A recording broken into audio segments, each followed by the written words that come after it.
Mike Dempsey, and Brian Sexton have all the news and information to get you ready for today's game. Into the end zone, touchdown! The Publix Tailgate Show is brought to you by Baptist Health, Farah and Farah, Yucatan Guacamole, and by EverBank. The Publix Tailgate Show starts right now. Good morning. The Jaguars arrived in Detroit on Tuesday with a sort of blue-collar mentality that made the Motor City famous. They know last season will only matter as long as they build on that foundation. Chassis might be a better word here in Michigan, don't you think, Mike? And they have to create a powerful team with effort, innovation, and energy. Today is simply a preseason game for Doug Peterson's squad, but it's also a tune-up for what they hope is a season that ends with a checkered flag waving them across the finish line. Welcome to Detroit, everybody. From Ford Field here and the Hyundai Studios in Jacksonville, Brian Sexton and Mike Dempsey with you for the first hour of the Publix Tailgate Show. Publix, where shopping is a pleasure. Jaguars and Lions, 1 o'clock at Ford Field in Detroit. How about that for some really tricky writing, Mike? Yeah, I thought you might lean into Motown, but you went with the automotive theme, and that's fine, and I thought you did very well with it. There were a lot of classic muscle cars racing up and down Big Beaver Road, which is where the team hotel was this week. So it was really inspired writing. I will leave that one alone at this point and tell you, from my perspective, Mike, they got a lot of good work done up here this week. It was chippy, it was testy, it was heated, and I think you expect that from two teams who were really equal last year. Both teams won 6 more games than they did in 2021. One team made the playoffs in the AFC, but the other team was really close. And so what you have is two rising young teams that squared off on the practice field at Allen Park and today on the field here at Ford Field. Well, look, the Detroit Lions basically almost ended the Jaguars season last year, Brian. And even though they didn't make the playoffs, they certainly got the much better end of it against the Jaguars, 40-14. And then the Jags got on that hot streak, won 5 to wrap up the regular season and a 6th in the postseason, and that was kind of the turning point for this team. And they spoke afterwards about how they still believed, that this was a one-game aberration. It was hard to believe at that point when they were 4-8 that they would have that kind of miracle run to the finish, but they did, and I'm sure they wanted to have a better showing this week on the practice field versus Detroit than they showed on the gridiron last year, and it sounds like they did. And I have to tell you, I spent a lot of my time watching Aiden Hutchinson, who was the 2nd overall pick, working against Anton Harrison, and Trayvon Walker working against Taylor Decker. And I thought that the Jaguars' first-round picks in each of the last 2 seasons fared well, had a good week, which is obviously very important for this football team. But it's not all they were trying to get done this week. And Doug Peterson said he came up here with a long list of to-do items he wanted to check off that list. We've got a lot of young secondary guys taking away like Tyson Campbell, Darius Williams as starters. We got some young guys in the secondary that we want to see against this caliber receiving group that Detroit has, and sort of vice versa that way. And obviously up front, we know how the big guys are going to compete. Again, just our offensive line against their D line and vice versa. I mean, those are all things we want to see, but at the same time, we're trying to get better. This is week 2 of the preseason, for both teams, and we're just trying to get better and improve, and it's still a long way before week 1. And Doug, we trust, Brian. That's what we've been preaching on Jaguars Today, really the entire offseason. He came in, won a division title right away, so whatever he feels like he needs to get accomplished with his team this week, I think most Jaguar supporters are in his corner and how he's going to handle it. The shame of it is he talked about the opportunity to work against guys like Amon-Ra, St. Brown, and Jamison Williams, as those guys both got hurt, and looks like Williams will be out for the rest of the preseason. Amon-Ra, St. Brown had the rest of the week off, so they didn't get the full effect of that Detroit receiver core this week. And I should have led with this. The Jaguars will not have any starters in the lineup today. They are sitting them all. And the same thing for the other side. Dan Campbell sitting all of his starters in the second preseason game. So what Doug was talking about was getting the most out of those practice reps. Right. And you just alluded, there were some of those matchups that they couldn't quite get what they wanted, but they felt like the quality of the work that they got done was equal to a preseason game. So they will sit and then come back and play the first half next Saturday against the Miami Dolphins. Now, it got a little chippy. You probably heard that. Mm-hmm. There were some nice little skirmishes that went on and a lot of talking. I mean, a lot of talking from the Detroit Lions, in particular, Doug Peterson told us yesterday in our preseason television production meeting he was really proud of the way that his team just went about their business and didn't bite on it. Chauncey Gardner-Johnson, in particular, was lighting guys up with his verbal assaults. And Trevor Lawrence smiled when he was asked about it and said, doesn't bother him. I like it. It makes it fun. And then obviously with Chauncey over there, you get plenty of that. You get a lot of doses of the talking. So it was fun. I think, like I said, it was really intense.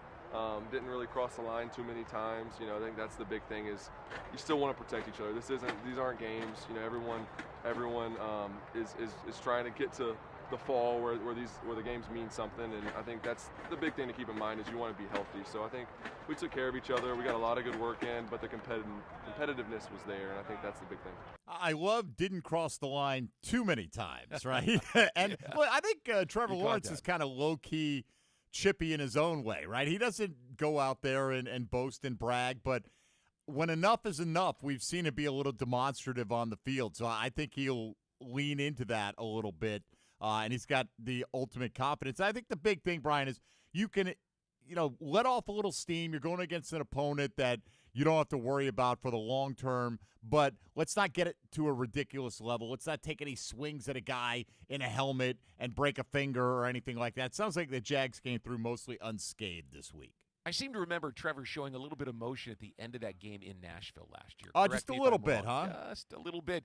And, Jared Goff did too, especially on Wednesday in team drills when both Josh Allen and Trayvon Walker were screaming off the edge and got a little too close for comfort. He said everything's good between them and Jared, but he really liked the way that the pass rush came through on the practice field this week. It's very important, especially against these two tackles. Taylor Decker, who's been in the league for a very long time, a seasoned veteran who's seen a lot of pass rushers, who can change his setup, who can, accommodate to different type of rushers. So we need to see that. And then you have Swell, who's a dominant pass blocker. And to get really good rushes on them to see how far that we've come and see how far that we're going to go because we're not there yet, but, we're getting to where we need to be.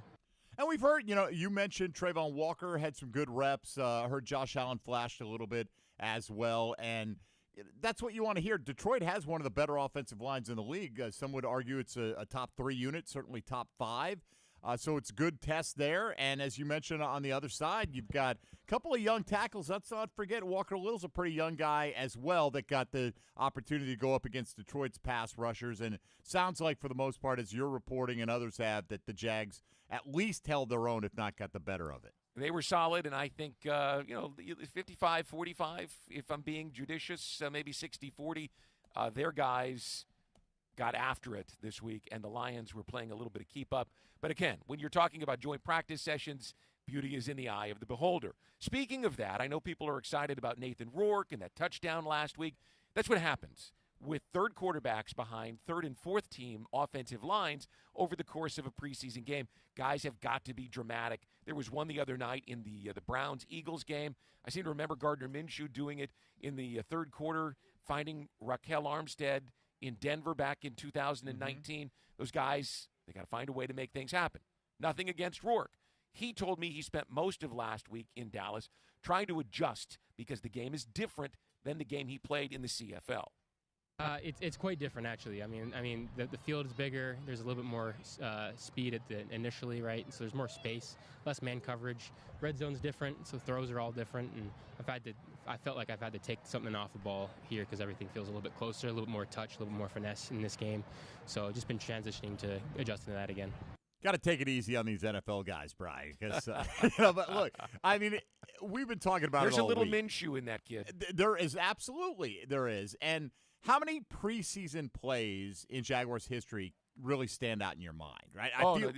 That's right up there. This is going to be one that we remember. Oh, yeah, I remember that when he broke 4 tackles, evaded what would have been 4 sack opportunities, and threw a touchdown pass, and kind of was the talk of the week in large part. And he'll get an opportunity for a ton of playing time today. And, the conversations about can Nathan Rourke make this team? Will the Jags try to sneak him through onto the practice squad, or can he even challenge C.J. Beathard, which I think is really more of a long shot opportunity, but he's getting a chance and taking advantage of it so far. I'll put it top 5, right? Desmond Howard's punt return in Canton in 1995. 98, a jump reverse field touchdown of 48 yards for Tavian Banks. Stacey Mack in 2000 had about a 65-yard touchdown run in Dallas. So Rourke is right up there with some of the most memorable plays. Give him that all the way. But we're talking in Jacksonville about the starting quarterback, not a guy who's on the third team, although we'll talk about him a lot today because he's going to play a lot today. Finally, Walker Little, the offensive line. Today, they will start Cam Robinson at left tackle. Walker Little will play left guard because of the injuries. Josh Wells might have slid in there, but he left the practice field this week. Darrell Williams will start at center. Cooper Hodges, the rookie from Baker County in Appalachian State, will start at right guard, and the right tackle will be Blake Hance. It's a group that is patchwork today. They hope to be healthy by the start of the regular season, and Walker Little talked about the importance of the live reps they got this week. Yeah, it's always great to get good reps and just live reps against different teams that don't know really what we're doing. Our defense can kind of get a beat on stuff sometimes. So getting real looks against some really good guys, it was great work, and it gets us a lot better. Yeah, look, offensive line is a little bit in flux right now, and you hope all these guys can be healthy for the start of the season. That's a big thing. Anton Harrison had a pretty good week. I think he needs reps, Bri, but he also has been dealing with a sore shoulder, so yeah. I don't need to see him out there in this environment. I'm fine with the approach they're taking. It is interesting that they're getting little reps at left guard today with all the rest of the guys sitting, and I understand what you're talking about, the availability. There's not that many bodies there for you, but I think this is also leaning into the clear indication that when Cam Robinson is ready to go, that's what the left side of the offensive line has a really good chance to look like. It's going to be Robinson at left tackle and Walker Little at least a strong contender to take over the left guard spot at that time. By the way, speaking of Harrison, Doug told me, and he was brilliant on Wednesday, all through practice, handling Aiden Hutchinson until the very end when he tweaked the shoulder, and then he tweaked it again a little bit on Thursday morning. Doug said the plan was he was going to play a quarter today, but they decided, to be a little patient with him and give him a chance to get that shoulder healthy for the start of the regular season, so he will not go today. All right, you'll hear more with JP at the top of the next hour coming up at 11 o'clock. Now time for the most energetic and feel-good moment in Jacksonville radio. I don't even need to introduce it anymore. I just need to simply tell you, here is Come On Somebody.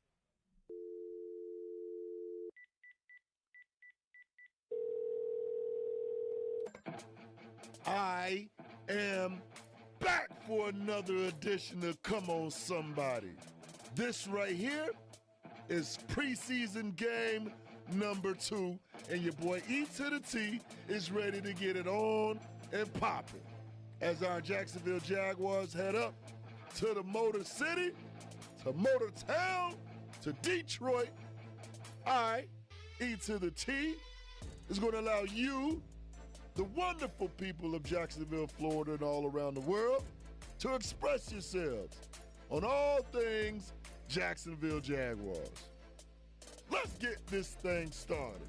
Come on, somebody. I'm not sure if y'all heard or not, but it got a little chippy up there in Detroit during joint practice. After putting him in a spin cycle all practice long, our very own Calvin Ridley crashed C.J. Gardner-Johnson's post-practice presser. What is your history with Ridley and playing against him? Me and Cal go back 707 high school. There you go. 707. We go back. Facts. I'm glad he's back. One of the best receivers in the game. Yes, sir. All respect. Like I said, we go back. We're from Florida, so there's no animosity between us. There's always competition. You know how Florida players get down. I'm happy he's back. It just uplifts everybody's game when a player of that caliber on the field, not just me. You know what I'm saying? It's good to see that the Calvin Ridley effect isn't just touching those from Jacksonville, Florida, but it's going nationwide, baby. Come on, somebody. Duval. Let's go. This our year. Let's bring it home, fellas. Let's go. Here we go, baby. Duval. Coming out here to represent Atlantic Beach, the north side to the west side. Let's go, baby. Duval. This the Jag dude from the west side, the best side. Don't try this at home, ladies. You might crush your chest. See what now? Come on, somebody. I've been watching this team for a really long time. Lifetime Jags fan. And I just see this team compared to the last 2, 3, 4 years, this team plays a lot faster, a lot crisper than they have in the past. Super Bowl, baby! Duval! Oh, now y'all showing out. We got a Super Bowl reference in week 2 of the preseason. Come on, somebody. There's moments throughout a course of an NFL year where there's games, there's situations. That was a moment that wasn't our best, and we seem to kind of figure it out from there and flip it around after that. Yeah, Coach. The Lions slapped us in the back of the head last season, put us in a headlock, gave us a little noogie, even a little swirly. But guess what? I want my lick back. And I know it's preseason, but I'm trying to play to win. It's kickoff time real soon, so let's get it popping. Come on, somebody. ET ready for opening day, Mike. Look, let's be honest, right? In a week where you're probably not anticipating a lot of participation from the starters, as you've confirmed this morning, Brian. Yep. Not easy to bring the energy in week 2 of the preseason, but ET is in midseason form. And he brought some of the fans along with him, which is nice to see. You can only imagine what it's going to be like a few weeks from now.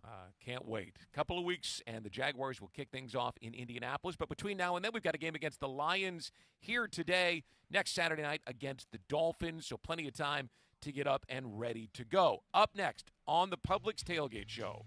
Yeah, I think if you approach practice the right way, then it should be like that. I mean, if you come out here and think the opposite, that you can just get by because it's practice, then you won't get game reps out of it. Andre Sisco is this week's Baptist Health Player Interview, plus CBS Sports senior writer Pete Prisco. The Jags and Lions less than 3 hours away. And you're listening to the Publix Tailgate Show on Jaguars Radio.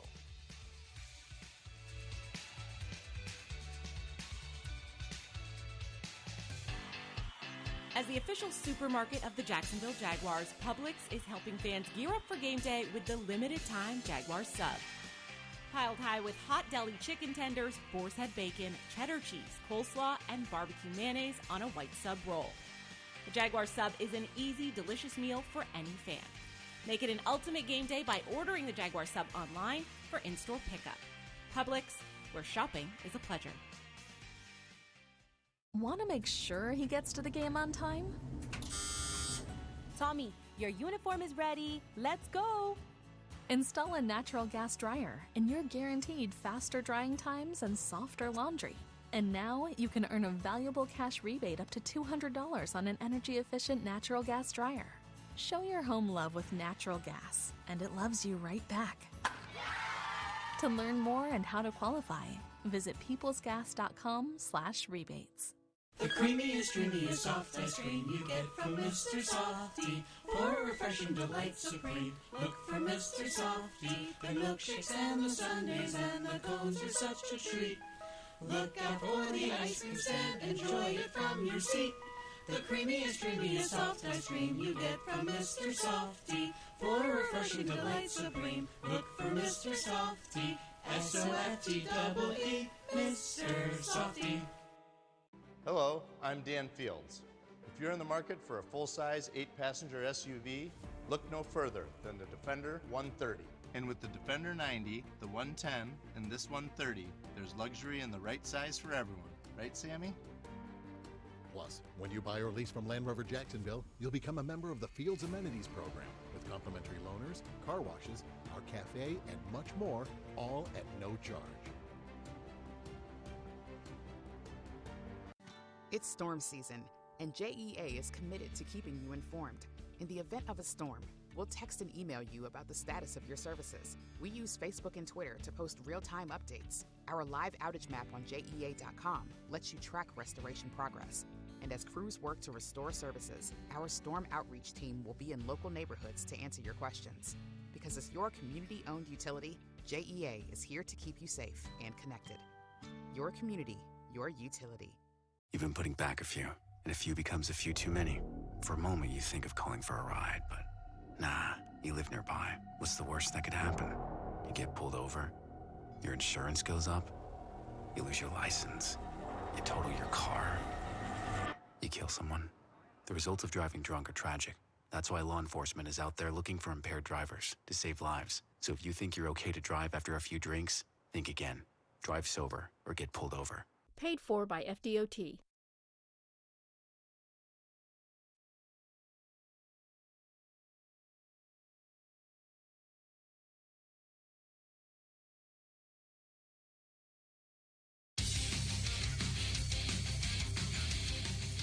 Live from Ford Field in Detroit and the Hyundai Studios at EverBank Stadium in Jacksonville, I'm Brian Sexton along with Mike Dempsey. This is the Publix Tailgate Show. Jaguars and Lions kick off at 1 o'clock Eastern Time here in Detroit. Mike, a guy that knows the league very, very well, who knows these Lions very well because he is an aficionado of explosive offense, is your buddy Pete Prisco, and you spent time with him again this week. I did, Brian, and kind of anticipating that Anton Harrison might be held out of this game. I wanted to get Pete's thoughts on how he performed in his first preseason action as a first-round rookie, and also how he certainly appeared to hold his own against Aiden Hutchinson and the crew. Here's what Pete had to say. He was outstanding in the first preseason game. And, look, he was working against backups, but one of those backups was Sam Williams, the guy that Cowboys are going to count on to be a big part of their defense and their pass rush. And he did a great job in the passing game, holding up in protection. He also did a really nice job in the run game. And I was impressed. He was athletic. His feet were moving, and he seemed to be not too awed in terms of what the moment was like. So I think that's a good thing for them, and it's progress, and I think he's going to be a really good right tackle. They just got Ben Barch back as well. And I think nationally, Pete, most people are, if you're going to look at the offense and the biggest question mark, it's going to be the line. And I understand that because the skill positions are very deep right now. But what is your evaluation of how good you think this offensive line can be as a whole? Well, if Harrison holds up at right tackle and Little holds up early at left tackle, I think they're going to be good.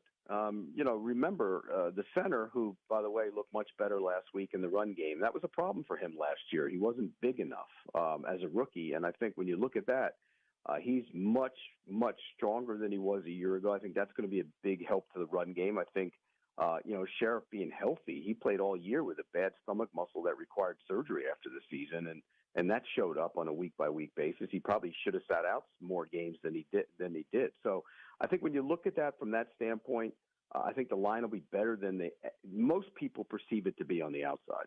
And Pete, we know the reality. No matter what happened in the preseason last week, this week, how they perform in week 1, 2, and early in the season is going to wash all that from our memories unless it's just reinforcing what we saw. But we did see Trevor Lawrence throw an early interception. And the Jags did dig themselves into early holes last year that otherwise we wouldn't have had so many stirring comebacks down the stretch. Is this an area of concern for you, or is that just, I'm not talking about specifically last week, but just in general, the slower starts last year? No, because I think a year, being in the offense again will speed that up, and I don't think you're going to see as many slow starts as you did. Now, last week on that play, and I thought Doug Peterson kind of covered for Calvin Ridley, because I think Calvin Ridley, when you watch that play, Calvin Ridley's route was supposed to be about 10 yards shorter, and then he drifted up the field about 10 yards and kind of took away the opportunity to make the play to Evan Ingram. And then, Doug Peterson said, oh, well, it slipped out of his hands. I don't buy that. I think Calvin Ridley ran the wrong route or drifted when he thought he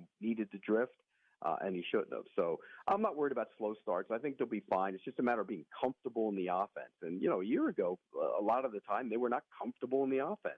And, you can go back to the playoff game. The Chargers threw a bunch of stuff at them in that playoff game early, and they didn't adjust to it. Well, now they're going to be much better suited, and especially Trevor Lawrence, adjusting to anything they see early in the game. I'm talking about being comfortable. The defense should be more comfortable as well. Second year under Mike Caldwell, a lot of young players having more experience under their belt. Devin Lloyd, your perception of how he played last week, and he had a big Wednesday practice at the very least with a one-handed interception, broke up several more passes. What do you see from Lloyd, and what kind of second-year jump are you anticipating? Faster, much faster. That's what you saw on the tape last week. He, a year ago, he was struggling to get lined up. He was asking for help on every play. He wasn't playing very fast.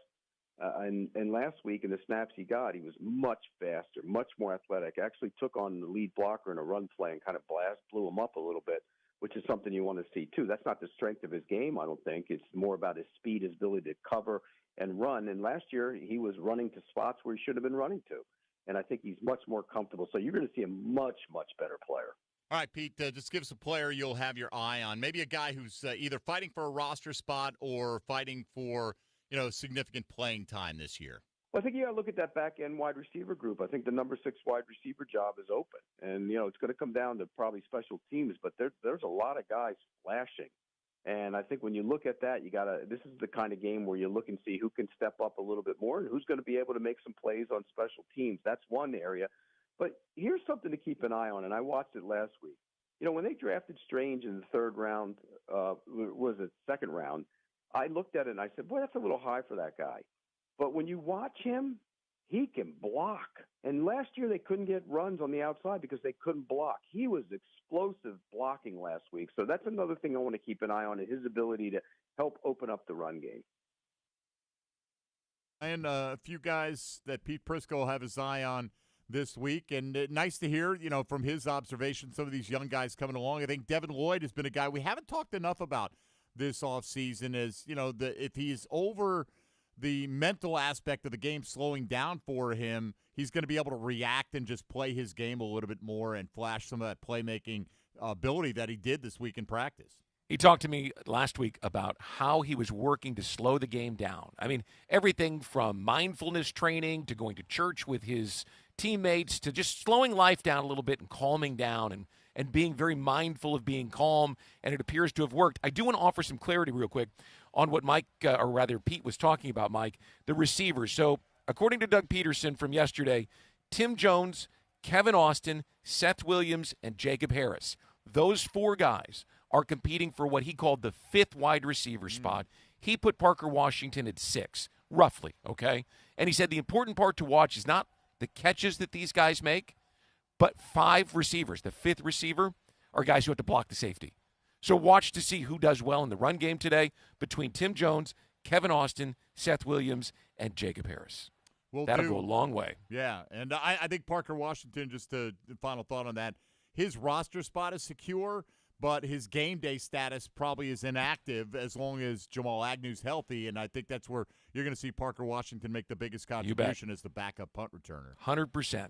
But blocking is what he's really looking for from those 4 guys. All right, our player interview, Mike, is presented as always by Baptist Health and the Jacksonville Orthopedic Institute, the official sports medicine provider of the Jacksonville Jaguars.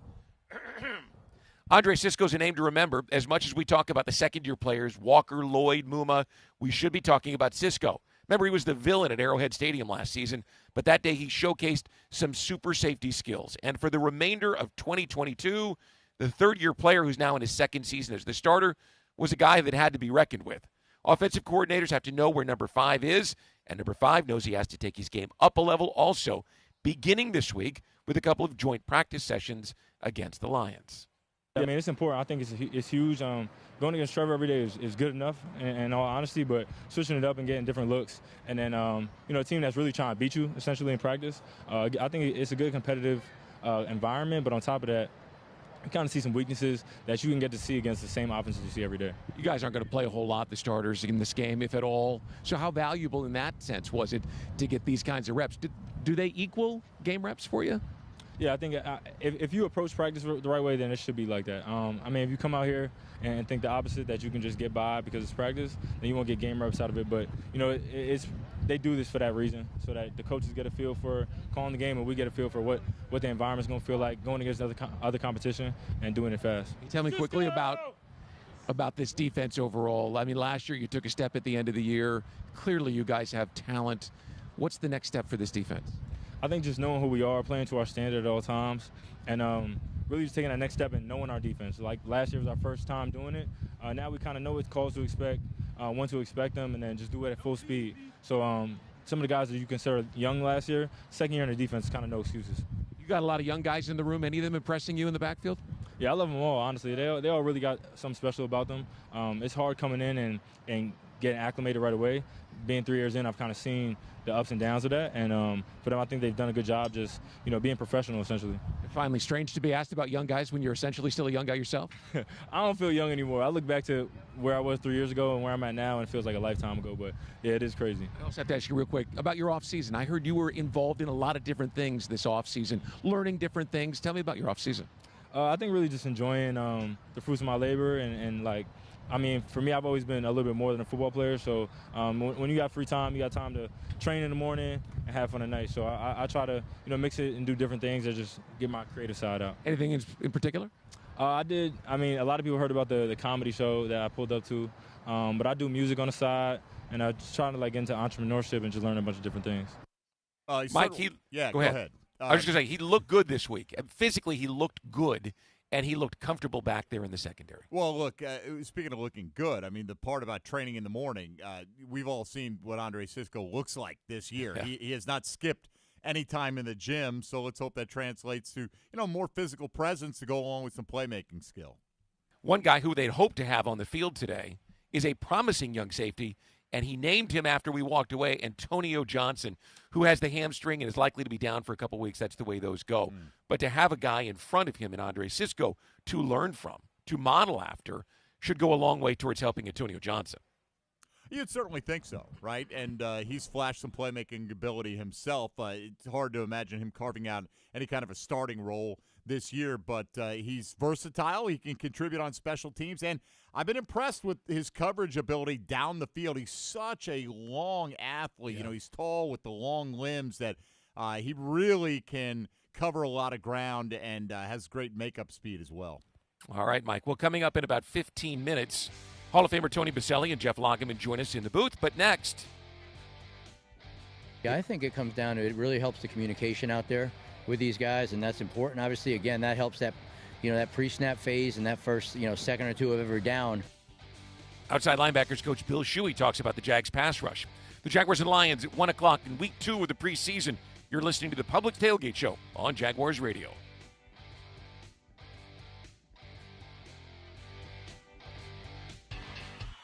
As the official supermarket of the Jacksonville Jaguars, Publix is helping fans gear up for game day with the limited-time Jaguars sub. Piled high with hot deli chicken tenders, boar's head bacon, cheddar cheese, coleslaw, and barbecue mayonnaise on a white sub roll. The Jaguars sub is an easy, delicious meal for any fan. Make it an ultimate game day by ordering the Jaguars sub online for in-store pickup. Publix, where shopping is a pleasure. Cancer patients across the Southeast make Baptist MD Anderson Cancer Center in Jacksonville their first choice for treatment. Dr. Jonathan Milquist explains why. We have so many resources that can help a patient from the very onset, and we just have a degree of unity and cohesive care that is hard to match. It's especially with the tougher cancers that we really excel. Appointments available now. Call 844-632-2278. You say there's nothing quite like the feel of the open road when you ride a motorcycle. You know it takes concentration, knowledge, and skills beyond those required to drive a car. Ride Smart Florida would like to take this opportunity to remind you to enjoy the road, but to always ride smart. S-M-A-R-T. Say no to drinking and riding. Make yourself more visible to motorists. Always wear your helmet. Ride in control. Train regularly and get endorsed. Visit ridesmartflorida.com for more details. Do you ride smart? This message is provided by the Florida Department of Transportation.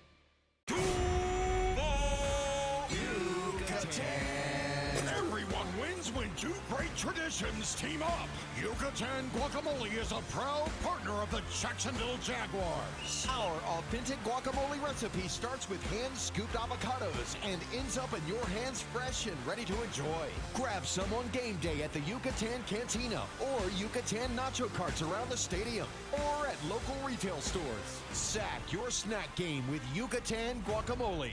Headquartered in Jacksonville, Florida, CSI Companies partners with leading organizations across the country to deliver workforce solutions. As a proud sponsor of your Jacksonville Jaguars, CSI crafts personalized operations to fuel the success of businesses, both big and small. Whether it's finding the right talent for a job or seamlessly managing a project from start to finish, CSI has over 3 decades of experience in getting the job done. This is your Workforce Solutions reimagined. Visit CSICompanies.com. Hey, I've got that craving again. How about some Mr. Chubby's wings? Have you had the Chubby style wings? Grilled to perfection with Chubby's secret seasoning. You know I have. They are so delicious. I swear you can't find anywhere in town with better wings and better prices on drinks. So many different specials each night, too. Well, I'm ready to chub it up again. Me too. See all their specials at MrChubby'sWings.com. Locations on Fleming Island, the West Side, and now Ponte Vedra Beach. Mr. Chubby's Wings. Before the game, after the game, and during the game.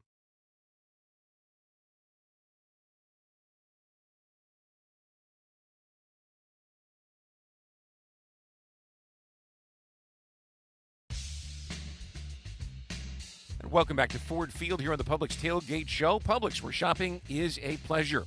Jaguars and Lions set for Week 2 of the 2023 preseason from Ford Field in Detroit. Mike Dempsey is back at the Hyundai Studios in Jacksonville, and pass rush has been the topic almost every day. And both Trayvon Walker and Josh Allen know there are a lot of eyes on them this season. They also understand that with an explosive offense evolving on the other side of the field, their ability to rush with a lead will create explosive opportunities for them and their defensive teammates. Outside linebackers coach Bill Shuey told me the pressure on his guys this week is not building. They understand it. They're dealing with it. But he also knows that a couple of good days against the Lions set the stage for a good start to the regular season for his guys. Yeah, I thought this was great for our guys to go up against, different team, different set of offensive linemen, different set of tight ends, and truthfully not getting into a deep dive, in a game plan type situation. It was really just taking what they've learned fundamentally and through the calls and just letting it go out here. Since we're a couple weeks into camp now, these guys, both Josh and Trayvon, talked about their offseason work. Josh first. What do you see from him as he comes into his 5th season, Bill? I see a level of focus. He's dialed in. He knows what he wants to get done. He's being consistent every day. One day at a time mentality, just trying to get a little bit better every day, and then build from one day to the next with extreme focus. I see that. I think he's locked in. I'm excited for him. And Trayvon, from a layman's perspective, it looked like he unleashed a couple of different pass moves that we didn't see his rookie year. Right. I think what you're seeing right there is I think he's more relaxed out there, and I think that's something that he's noted before too. And I think it shows. He's playing with better pad level. He's playing with more certainties. He's always been confident, but there's a different level of confidence out there right now. And again, I'm excited to see where it goes as we get into the regular season. We're not going to see a lot of those guys in this preseason game. So you tell me, who are the young guys in your group that you're looking for to get something from them at Ford Field? Yeah, I think it's really everybody. It goes all the way deep. From everybody that's going to get a chance to step on the field. From the first quarter to the fourth quarter. I'm excited for all of them. You look at it, these opportunities are getting less and less, and they know that. And so I'm looking forward to those guys taking advantage of every possible snap that they can get. How do you see them handling that pressure? Do you apply more pressure to them? I would like to think that they apply more pressure to themselves in practice. It's been my philosophy always, and I think our team philosophy is the more stress we can put them under in practice, the easier the game should be for them. So if there's a way I can put stress on them in practice, whether it be an individual period, whether it be during the actual practice itself, the slower the game can get mentally, because that's what I think. I think if they can win the first second of the down on a regular basis, and a lot of that's mental. If you can win the first second of the down, you usually put yourself in a good situation to win the rest of the down. Mike, so knowing that we weren't going to see Josh or Trayvon, I spent some time with Josh last night and asked him to go through the guys in the room. Who can provide some pass rush? Because it's going to have to be more than just Josh or Trayvon all year long. So you know where he started, right? I'm guessing Yasir Abdullah. No, he started with his guy, as he called him, KC. Kayvon Chason. Look, we watched Kayvon in the offseason, and there appeared to be an awareness there. It appeared that he had a really good offseason and was primed to come into camp and do something. We didn't see a whole lot of it last week, but he says that when he looks at the win chart percentage in their room, KC is always in the top 2. And that if we could see the pass rush drills, the one-on-one, that quite truthfully are on the other side of the field where the media can't quite get to, we would see KC having a big day. So this would seem to be a pivotal game for Kayvon Chason, coming into his 4th season with 3 sacks to his credit, and a lot of people looking for it.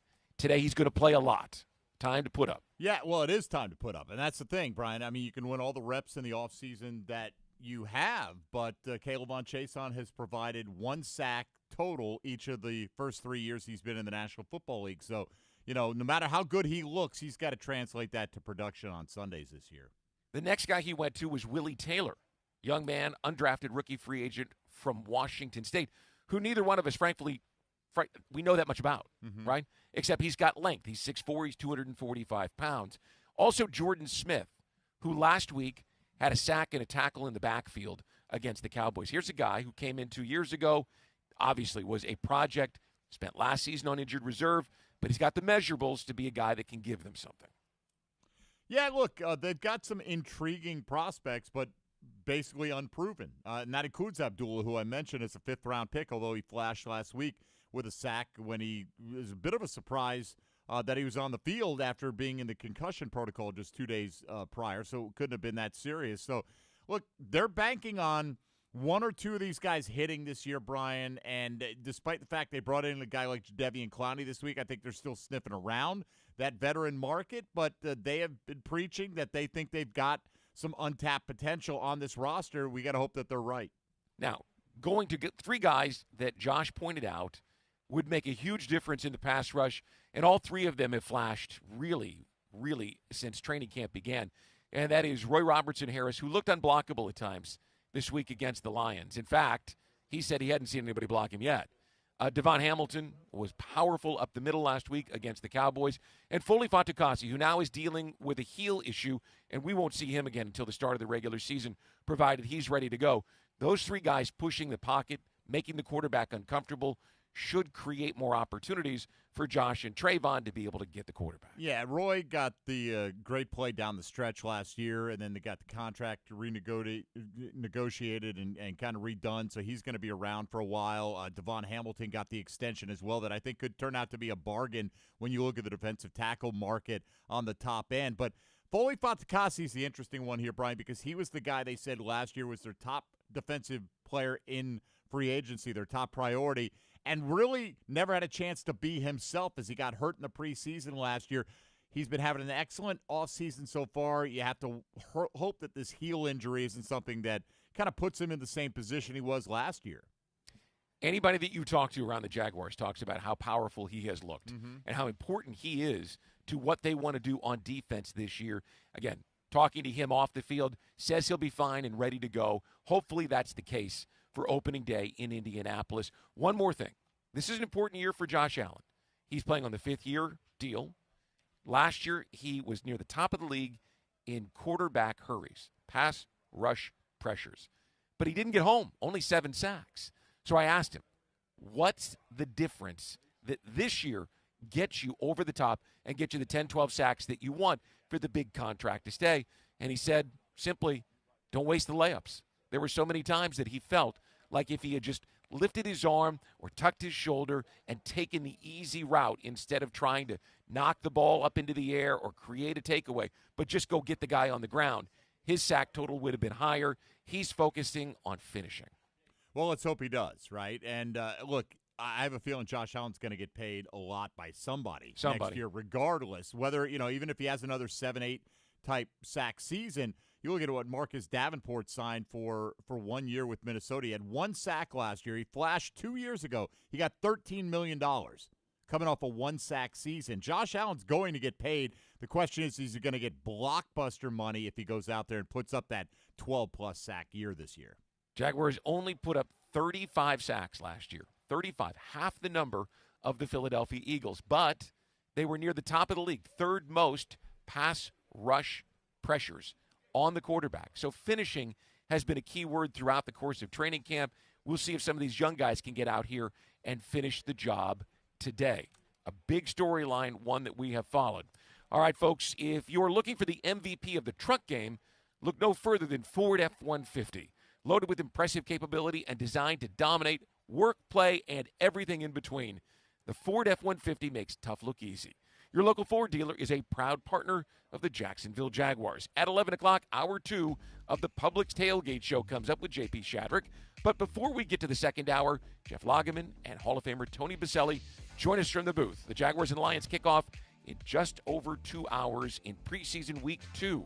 And you're listening to the Publix Tailgate Show on Jaguars Radio.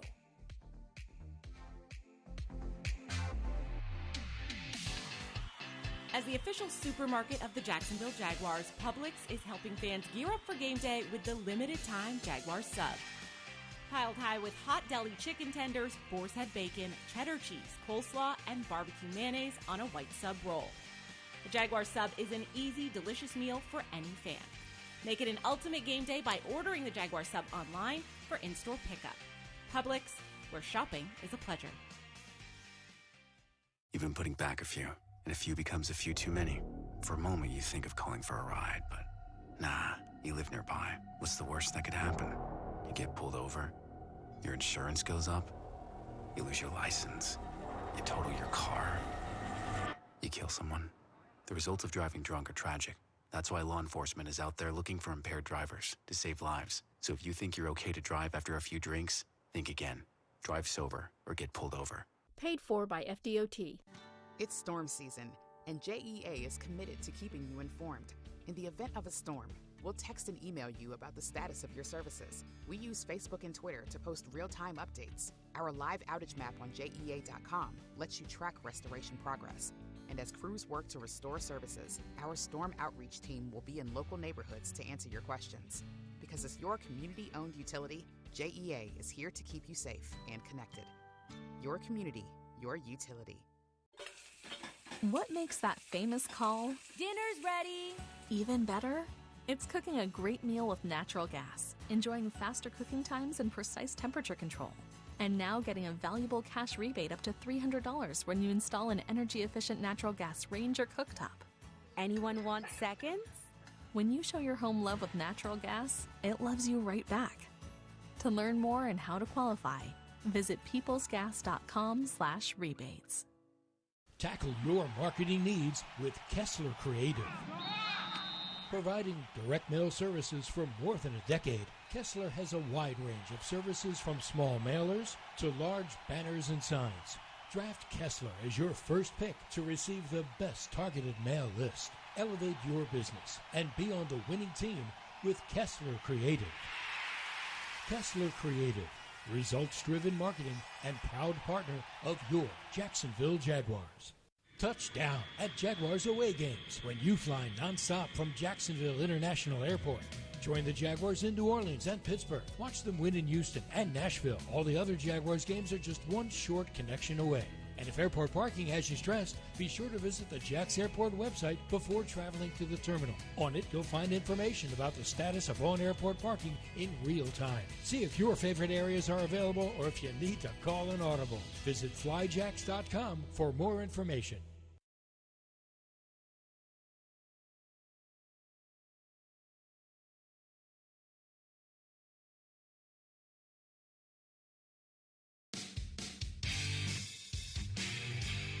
And welcome back to Ford Field in Detroit and the Hyundai Studios in Jacksonville for more of the Publix Tailgate Show.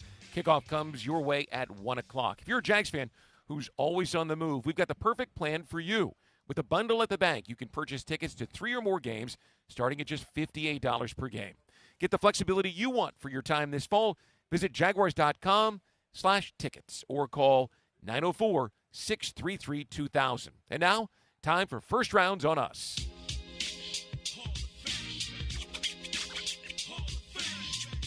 And Jeff Loggeman and Tony Baselli join me here in the booth at Ford Field. Fellas, hi, how are you? Good. What's up? How was your week in Detroit? Weather was fantastic. It was Unbelievable. nice and cool up here. Yeah, this is nice break from the heat. Little Detroit pizza? That was good. Had a little Detroit pizza. Some muscle cars on Big Beaver Road? Yeah, well, not Big Beaver. That's Woodward Avenue. Woodward. Yep, which is a legendary strip, I guess, for all the hot rodders to go to. Yeah. I had a little dinner at the Detroit Athletic Club last night. How was that? What a cool place that is. Really? Yes. A lot of history? Yeah. They have a Ty Cobb baseball. Ty Cobb. I mean, great Ty Cobb. I think it was started in 1884. Wow. Awesome. That is going way back. And I tried to talk Bo into going to see the cars, but he just had no wasn't into it? interest. Yeah, just not into cars. Yeah, zero. Yeah, you're so skinny these days, the idea of a meal was probably a lot more appealing. Less than zero. Whatever less than zero is. This was my interest level. Into it. Motown's not his routine. Yeah, but Bo did have, we actually were kind of laughing because back in the day, Tony had a classic car. Had a 65 convertible Caddy. So back, the early days, the expansion team we I were in remember the car now that you '95, say there it, was yeah. 2 guys on the team that had classic Cadillacs. Me and Schmengi. Baselli and Schmengi. I got rid of mine after I realized you have to actually do work on them. That's the whole point of having one. I'm like, wait, I got to play with this thing? This could be our UF Health Finding Solutions, finding someone to work on a car so that Tony could have it. But instead I want to talk about the pass rush. And we won't see, obviously, Trayvon today. We won't see Josh Allen today. But a lot of young guys need to step into a role and find one for themselves. Who of the young pass rushers has shown you a glimpse of reason to hope that the Jaguars have a little depth? Well, I like Yasir Abdullah. and had a little conversation with him this week, and I told him I like his skill set. You know, I think he's a natural pass rush guy to where he's got some bend, he's got moves, and then he's got counter moves that just flow. The only thing that Yasir Abdullah doesn't have, and which is one of the reasons why he ended up lasting until the 5th round, is the length. Right. You know, he's a 6'1", 238, 40-pound guy. Is that Robert Mathis? Well, yeah, or Dwight Freeney. Yeah, but he doesn't have the get off of either of those guys. No, and I actually had that conversation with him, Tony, because he asked me, he said, what part of my game can I get better at? And I told him, I said, your first step is not where it needs to be, because he has speed, but he doesn't have that first step that just, off the line kind of a thing that just scares offensive tackles. And if he can get that, I think that he can be a much better pass rusher, because Tony knows Dwight Freeney had arguably the fastest first step, him and Howie Long, in my opinion, the two best first steps in the history of the game. Yeah, I think Jeff's right. Abdullah is shown the most promise.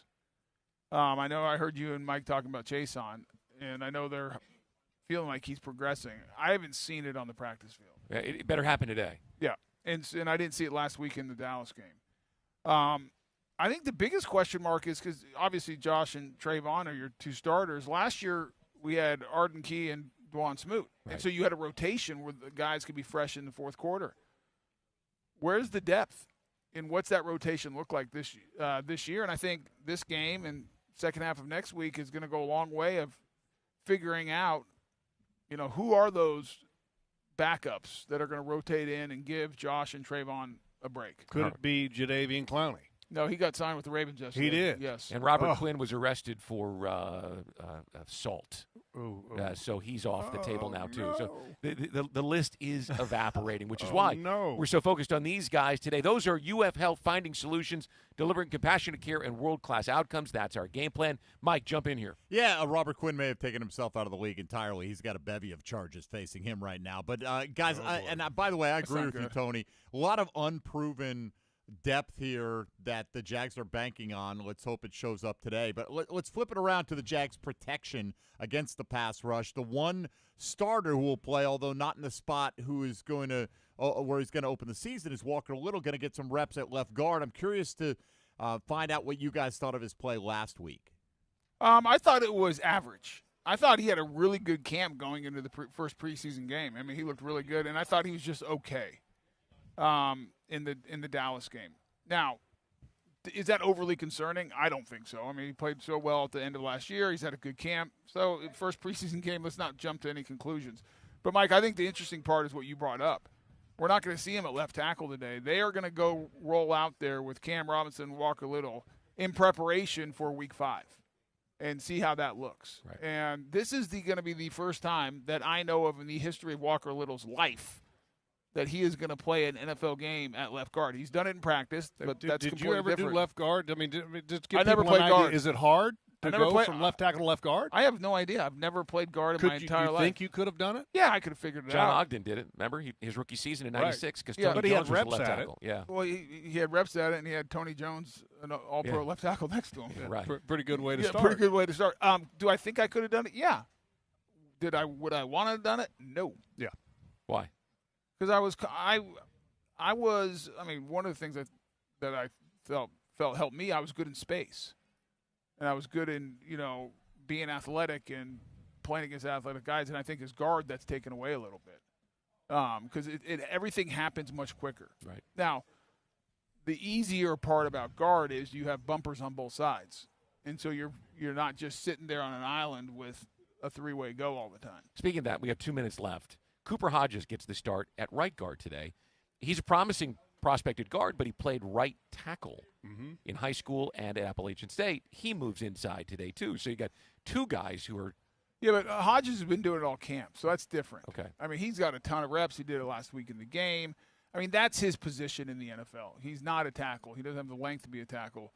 How'd you think he played last week? I thought he's a big physical. Really good. He's a big physical dude. He is so wide. They need to have that yellow sign on the back of him that says wide load. He is so wide. He's wide. Yeah. Literally. His nickname is Tugboat. Tugboat, wide load. Whatever you want to call him. He's a big cat, and I think he plays with such tremendous strength, which is kind of what Brandon Sheriff doesn't play the game. He's a little bit more of an athletic kind of a guy. But I think that Cooper Hodges is look. He's not a polished. He's still going to need time to develop. Yep. But this is a guy that I think in He'll be a another future year or so you're going to go, wow, what a steal that you got there in the late round. Right. And how about a thought on Anton Harrison? He played really well before tweaking the shoulder again. Thought he really handled Aiden Hutchinson. Your thoughts on what you've seen from him so far? Well, I mean, my first thought is the concern about the shoulder. You've got, he's wearing a harness kind of a thing, and he had to leave the first practice with the Detroit Lions, the joint practice. He had to leave that practice early, and it looks like he was going to go back and do the next practice. Took a couple reps against Aiden Hutchinson, shut him down, but then he was shut down. So my first thought is, and I'll let Tony talk about his talent because him and I are both in agreement, but my thing is I'm concerned about the shoulder. Well, it's going to be pain management for him. It's not going to get better during the season. Right. But he's an elite athlete. And I was talking about liking to play in space. He is great in space. He has such good balance, great feet. He can redirect. He can recover. A lot of playing tackle is being able to recover against a counter move when you're a little off balance, and he has that ability. And I think the thing that has surprised me, a pleasant surprise, is he has a little bit more oomph. I mean, he was a good finisher in college, and he finishes really good finisher. And he finishes now. You see that, but he has sat down on power. I think better than I thought he would have, and he was more explosive watching him in the Dallas game, in the run game, than I thought he would have been at this level. He's a guy who can play right or left tackle because he's such a good athlete. Obviously, he's going to be right this year. Wouldn't shock me at all if he's the future left tackle here at one point of his career. I mean, he's that versatile because of his athletic ability. But the shoulder is a real concern this year because it's going to be him and the training staff and just managing the strength and managing the pain, and then you deal with it in the offseason. Long-term consequences, or can they fix that in the offseason? Oh, they can fix it. Well, you can fix it. The one thing I think you kind of maybe in the back of my mind I'm sitting there thinking about is that, you want to make sure that you can have them for the games, because if all of a sudden the agent steps in and says, well, the future of my client's going to be worth $100 million, and we don't want to get this worse, then all of a sudden you don't have them. Right. Yeah, a lot to talk about. This is just obviously. Sure. Yeah, I mean, we don't know. And the question, it goes also. He wants to play now, so. Well, he wants to play. Is this and I don't know this, Jeff, maybe you do. Did he have an injury history at Oklahoma with the shoulder? No. So this is the first thing. Yeah, first time. So that's better news. Yeah, much better. All right, guys, thanks so much. Have a great broadcast today. Up next, second hour of the Publix Tailgate Show. JP Shadrick steps in with Mike Dempsey. Top stories of the day coming up. The Jaguars and Lions at 1 o'clock. This is the Publix Tailgate Show on Jaguars Radio.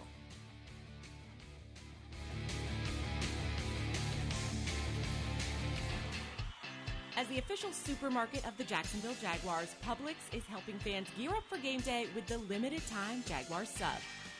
Piled high with hot deli chicken tenders, boar's head bacon, cheddar cheese, coleslaw, and barbecue mayonnaise on a white sub roll. The Jaguars sub is an easy, delicious meal for any fan. Make it an ultimate game day by ordering the Jaguars sub online for in-store pickup. Publix, where shopping is a pleasure.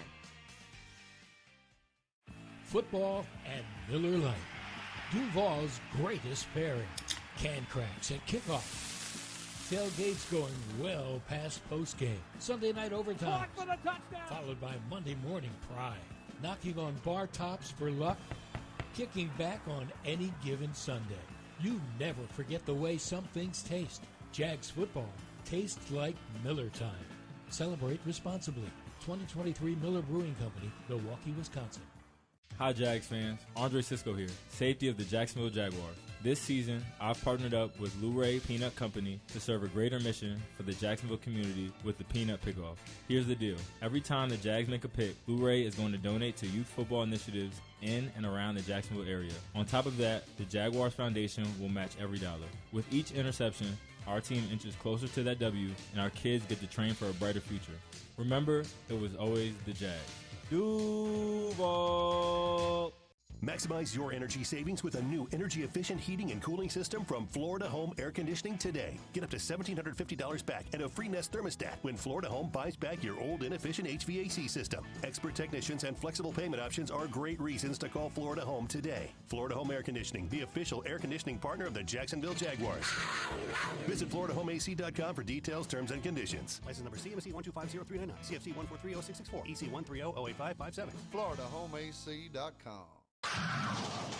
Jaguars fans, huddle up for the best defense against expensive car repairs, CarShield. Score big with the nation's #1 automotive protection company, CarShield. They offer affordable plans that cover over 6,000 parts and systems in your car, truck, or SUV. Don't miss any Jaguars action this season with a car breakdown. Call the MVPs at CarShield for their best coverage ever. Call 800-471-1223. 800-471-1223. Go Jags! Since 2014, there's been only one official home builder of the Jaguars, Dreamfinders Homes. With quality-built homes and a speedy move-in process, we're in 20-plus communities in the best locations across Northeast Florida. Dreamfinders Homes is everywhere you want to live. So get off the sidelines, Jags fans, and get into the game. Let Dreamfinders help you navigate your home purchase and offer great interest rates. Visit DreamfindersHomes.com for all your move-in ready homes and step up your game.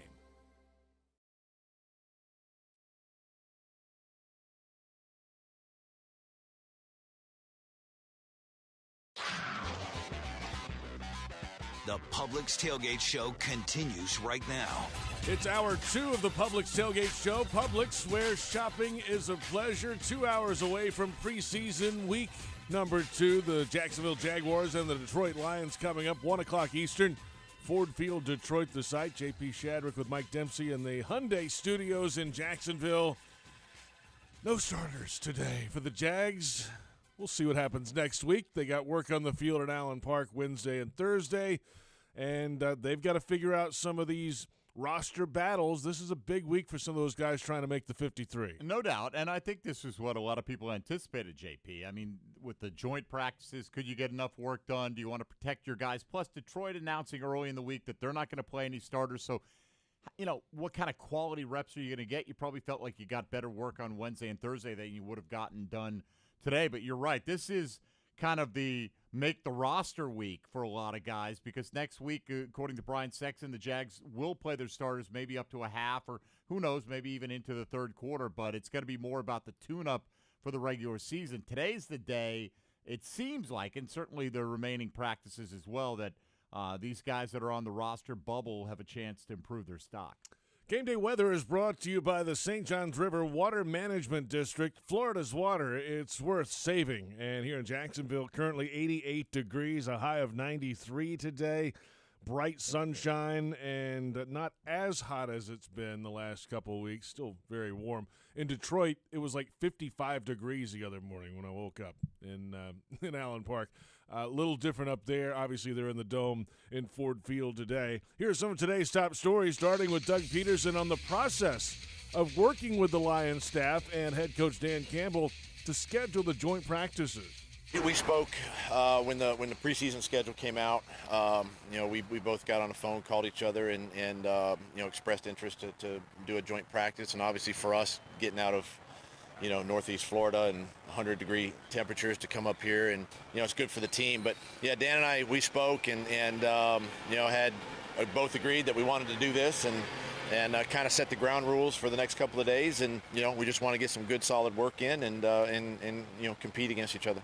Most of the time in those practices, especially Wednesday, had two fields going at once. Jags offense against Lions defense on one, and obviously vice versa on the other. So you could stand in the middle and watch one snap on one side and look at the other snap on the next field. So there was a lot of action going on and a lot really to take in and a lot of good work done. So plenty of reps for these guys all week long. Oh, absolutely, to the point where Doug Peterson's already indicated they like to do 2 weeks of this next year, one maybe home, one on the road. And I do think this is kind of a model a lot of teams are going towards, JP, trying to get those quality reps at a high level in a more controlled environment, though. You're not going to get your quarterback hit, hopefully, if everybody, has good sense out there. And you could still, though, simulate more of a full-speed environment than you're going to in a typical practice. I wonder if this is the future of the preseason. You know, if they start trimming down more games, maybe there's more of these that take their place. It's certainly possible. I mean, every team still has their own approach to it, and you can see that the Jags still want to get their starters on the field a little bit next week. So even if you reduce the preseason games, I think there's still a value most coaches see in putting their starters out there at least in some aspect in the preseason, but it's becoming less and less. How about the quarterback, Trevor Lawrence? He spoke with the media after Thursday's practice, reacting to the work against the Lions. I thought it was really competitive. You see it coming out of both teams, and I thought it's good. That's how this game's played. It's played with a lot of energy and passion, and it's cool to see us going back and forth and competing. So I think that was great. And then we got some really good work in situationally and threw kind of everything at us. And seeing a new defense, I think that's good for us too. We've seen our defense now for 2.5, 3 weeks, and it was good to see a new team, new looks, new presentations, different personnel, all those things. I think it was really good for us. Yeah, good for the Jaguars offense, defense getting different looks as well against the Lions team that actually lost a couple of their receivers from Wednesday going into Thursday. They had Marvin Jones was still out there, though, on the other side, so some familiar faces on both sides. Last week, Jaguars tight ends flashed some physicality against the Dallas Cowboys, especially on that long Tank Bigsby run. Brenton Strange and Luke Farrell opened the right side of the line there, and tight ends coach Richard Angulo loves that style of play. They need it. I was definitely pleased with the game, how physical they played, and really tried to finish on guys. Again, that was a first step. We just want to continue down that path. But absolutely, you got to be physical as a tight end, especially because naturally we are a little bit mismatched as far as size and strength against big DNs and stuff like that. So you got to have that part of it. So that's one thing I always stress daily, and they've responded very well. And like I said, we just got to continue to grow in that area. Luke Farrell might be their best all-around blocking tight end, and then Brenton Strange will be in that conversation. He's coming for that crowd. That's man. right. I mean, he's shown it here in Jacksonville at some of the padded practices, but showed it last week as well. That Tank Bigsby run had a nice highlight block on that one. But let's not mistake it. Luke Farrell opened up the game as a starter last week on the first rep because they wanted that blocking tight end in the game. Evan Ingram came in on the second snap. Obviously, he's going to be the passing game target there, but I think the blocking abilities of Strange are what got him on Jacksonville's radar as much as anything. Penn State used him pre-snap, in motion, lead blocking, in the backfield, lined up as a fullback, anywhere they wanted to line him up, and he can handle it all, it feels like, which is huge. They obviously loved him. I mean, that was a big investment in a guy that we talked about the position being on the Jaguars' radar, but not this specific player, and they let you know, they kind of exhaled when they were able to get him in the second round, so I think that he was probably a priority target for him all along. Wide receiver and kick returner Jamal Agnew enters his third season with the Jags. He was with the Lions before. He's used in different looks for the Jaguars offense, but he also understands his role and the wide receiver room and the company he keeps. My goal coming into this year was to be the best number 4 receiver in the league. Obviously, we got a tremendous trio in Zay, Kirk, and Reed. And, my goal when I told the staff this was, if anybody goes down, God forbid, I want to come in and there be no drop in production, plays being made, everything like that. So that's something I pride myself on for sure. I thought it was the best line of the week from Detroit, the best number 4 receiver in the league. He understands what the room is at wide receiver and certainly his role as a kick returner, but as the best number 4 wide receiver in the NFL, you've got to know every single position, every route tree, everything. If somebody goes down, you just have to plug right in. Yeah, I've watched a lot of training camp practice with former Jaguar linebacker Tom McManus, and he really has been impressed with Jamal Agnew in particular with his footwork, his route running ability, the ability to shake guys and get open. And, JP, this is a guy who just a few years ago was a defensive back, right? So we're talking about the fact that he's a wide receiver now by trade, in addition to his return abilities, is pretty remarkable because you'd never know it from watching Jamal Agnew that he played anything but this. I think he could be devastating in the slot. He's got speed, and he's a guy that even if he is 4th on the depth chart, they'll manufacture a couple of touches for him every week. Well, a former Jaguars wide receiver is now with Detroit, or back in Detroit. Marvin Jones Jr. was a 5th-round pick of the Bengals in 2012, 4 seasons there, then 5 in Detroit with the Lions, and then came to the Jaguars in 21. And he helped the Jaguars turn the corner into a playoff team. And now that Jones is back with the Lions, He's hoping you do it again. It feels amazing because I have experienced both sides, and I've been in for a while, so I get to experience a lot of things. I think that's the beauty of it as well. You experience the ups and downs, and you keep pushing, and you go to teams and you try to help them to improve. He's been at it for a long, long time. This could be the tail end of a lengthy NFL career for him in a place that he spent a lot of time in, with a quarterback that might be improved and some weapons around him on offense. Let's see what happens in Detroit this year. He's a reliable kind of third down target, pair of hands. Trevor Lawrence in a big moment never hesitated to go to Marvin Jones Jr. And with Jameson Williams suspended for the first 6 games of the year, Amon-Ra St. Brown banged up in the short term right now, I think Jones still has an opportunity to contribute to this passing game. Those are some of today's top stories, and it's not too late to become a Daly's Place Blue member for the 2023 season. Reserve that premium seat membership or individual luxury experience and enjoy concerts at Daly's Place with guaranteed seats in the best locations, premium parking, a VIP entrance and club access, and so much more. Email ticketing@boldevents.com or call 904-633-2000. Let's go to Ford Field, Detroit. Jaguars reporter Kai Stevens in the broadcast booth. It's preseason week 2 in Motown. Kai, good morning, I suppose. How are you? It's still morning here, JP. Good to hear from you guys. Things are good here. We know we're not going to see a ton of the starters today, probably just Walker Little, but Trevor's out here right now working with the starters and throwing around, and they got a lot out of practice this week, right? They told us they were excited to just get quality reps against someone that wasn't their own team, and things got a little chippy in there, but Trevor Lawrence says he liked it. I like it. It makes it fun, and then obviously with Chauncey over there, you get plenty of that. You get a lot of doses of the talking, so it was fun. I think, like I said, it was really intense. Didn't really cross the line too many times. I think that's the big thing is you still want to protect each other. These aren't games. Everyone is trying to get to the fall where the games mean something, and I think that's the big thing to keep in mind is you want to be healthy. So I think we took care of each other. We got a lot of good work in, but the competitiveness was there, and I think that's the big thing. Fine line to walk. Obviously, you want to be competitive, but not get anybody hurt out there, and I feel like in the 2 practices we saw, they did that. He mentioned Chauncey there. He went C.J. Gardner-Johnson. Oh, he was definitely talking, yep. Wearing number 2 in Lions blue. He'll do a lot of the talking in practice at league. Coming down to it, there are 2 ascending teams, Kai, that just wanted to get some work together and maybe prove, certainly on the Jaguars side, hey, that 40 burger you guys put on us last year is in the past now. This is a different Jaguars team, and the Lions feel like they're on the doorstep as well, Kai. I feel like both teams feel like they're in a good spot with where they're at, and they're probably happy with their progress and hoping to make that jump this season. I know we certainly are.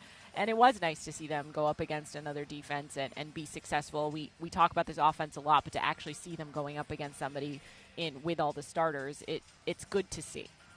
Kai, give us a couple of players to look out for today. Starters aren't going for the most part, so who are you watching? I think I'm just looking for, repeat performances from game 1 when we saw some of those younger defensive players, Yasir Abdullah, Gregory Jr., some of those guys that are fighting for a roster spot. If they can be consistent again in game 2, they can probably solidify themselves. And for those bubble guys, this is going to be a big game to kind of show out because they'll have a good amount of time to play and be out on the field. Kai, well done. Great week in Detroit. Good to see you in Detroit, by the way, and have a great game today. We'll talk to you in a little over an hour from the sideline. Talk to you soon. Kai Stevens from Ford Field in Detroit, and we're coming up on kickoff. A little less than 2 hours away, 1 o'clock, 1:08, the official kickoff time today in Detroit for the Jaguars and the Lions. We're back in a moment.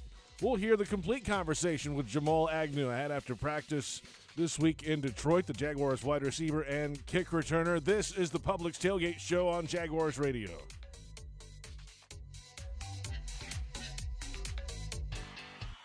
As the official supermarket of the Jacksonville Jaguars, Publix is helping fans gear up for game day with the limited-time Jaguars sub. Piled high with hot deli chicken tenders, boar's head bacon, cheddar cheese, coleslaw, and barbecue mayonnaise on a white sub roll. The Jaguars sub is an easy, delicious meal for any fan. Make it an ultimate game day by ordering the Jaguars sub online for in-store pickup. Publix, where shopping is a pleasure. Brooks Rehabilitation is hiring nurses who want to be empowered as advocates, educators, care coordinators, and leaders in exceptional patient care. They have open RN, LPN, HHA and CNA positions across their inpatient, skilled nursing, and home health care settings. Join their nationally recognized team, where you'll serve as a central team member doing what you do best, providing exceptional patient care. Apply at careers.brooksrehab.org. Frank Frangie here. When you want barbecue in Jacksonville, you want Bono's Pit Barbecue. You can find Bono's locations all around town and on game day at EverBank Stadium, because Bono's is the official barbecue of the Jacksonville Jaguars. Over 70 years of authentic Southern Pit barbecue. We are the local barbecue joint in BBQval for generations of people in Jacksonville. Go to bonosbarbecue.com to learn more, or call 904-880-8310 today. And remember, if you don't see a pit, it ain't legit. Since 1916, Duval Motor Company is here to keep you and your vehicle off the sidelines. Their all-star lineup of dealerships provides superior sales, maintenance, and repairs for every make and model, with Ford, Honda, Acura, Subaru, Chevrolet, and everything in between. At every Duval location across North Florida, Duval Motor Company always puts service first. In-store, online, or at your front door. Get service first with DuvalMotorCompany.com. Daly's Dash is not only your Jaguars game day stop, but a great place to grab a meal any day of the week. To honor the Jags and the fans, we've crafted the Duval Sub. The Duval comes with freshly sliced turkey, ham, melted cheddar, and habanero jack cheese, topped with crisp lettuce, fresh tomatoes, and a double portion of our secret sauce, all served on a fresh roll. Come by your local's Daly's Dash today to get your delicious Duval Sub. Daly's is the official convenience store sponsor of the Jacksonville Jaguars. It's game day in Jacksonville, and J-Tech is excited to support our hometown team, the Jaguars. Before kickoff, let's take a moment to talk about an important part of our community, the trades. J-Tech believes that everyone deserves the opportunity to learn valuable skills and build a successful career. They're proud to support the Jaguars and our community by offering high-quality trade education to students of all ages. J-Tech is your hometown trades school.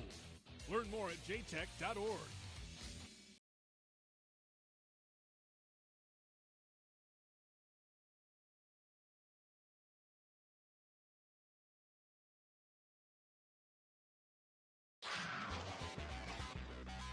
The Publix Tailgate Show continues right now.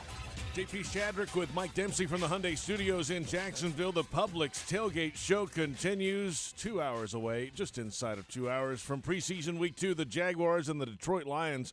It's a 1:08 official kickoff time at Ford Field, Detroit, Michigan. Preseason week 2 around the NFL. Yes, the Jags today against the Lions, one of 3 games from the AFC South that'll be featured on NFL Network at 4 o'clock. The Texans, the only other team in the AFC South to actually win their preseason opener, not that it really matters that much, will host the Dolphins. Then it's the Colts hosting the Bears at 7 p.m., Titans, Vikings tonight at 8 o'clock as well, Tennessee on the road in Minnesota. We've had 3 games played out so far in preseason week 2, officially week 2, and 2 of them ended in ties. The Browns and Eagles didn't play a lot of their starters in this game. 18-18 was the final score there. DeAndre Swift was rested, which indicates he might have a big role in that Philadelphia backfield this year. But Trey Sermon, who's trying to catch on after not really clicking in his brief San Francisco 49er career, had 5 carries for 54 yards and a touchdown to kind of be the statistical highlight player in that contest. The Giants beat the Panthers last night, 21-19. The Panthers, of course, got shut out in week 1 of the preseason. Only managed 3 points in the first half. In this one, Bryce Young threw it 6 times. The rookie number 1 overall pick completed 3 for 35 yards, led that field goal drive. The Giants got a Daniel Jones touchdown drive, the only drive he played, 75 yards,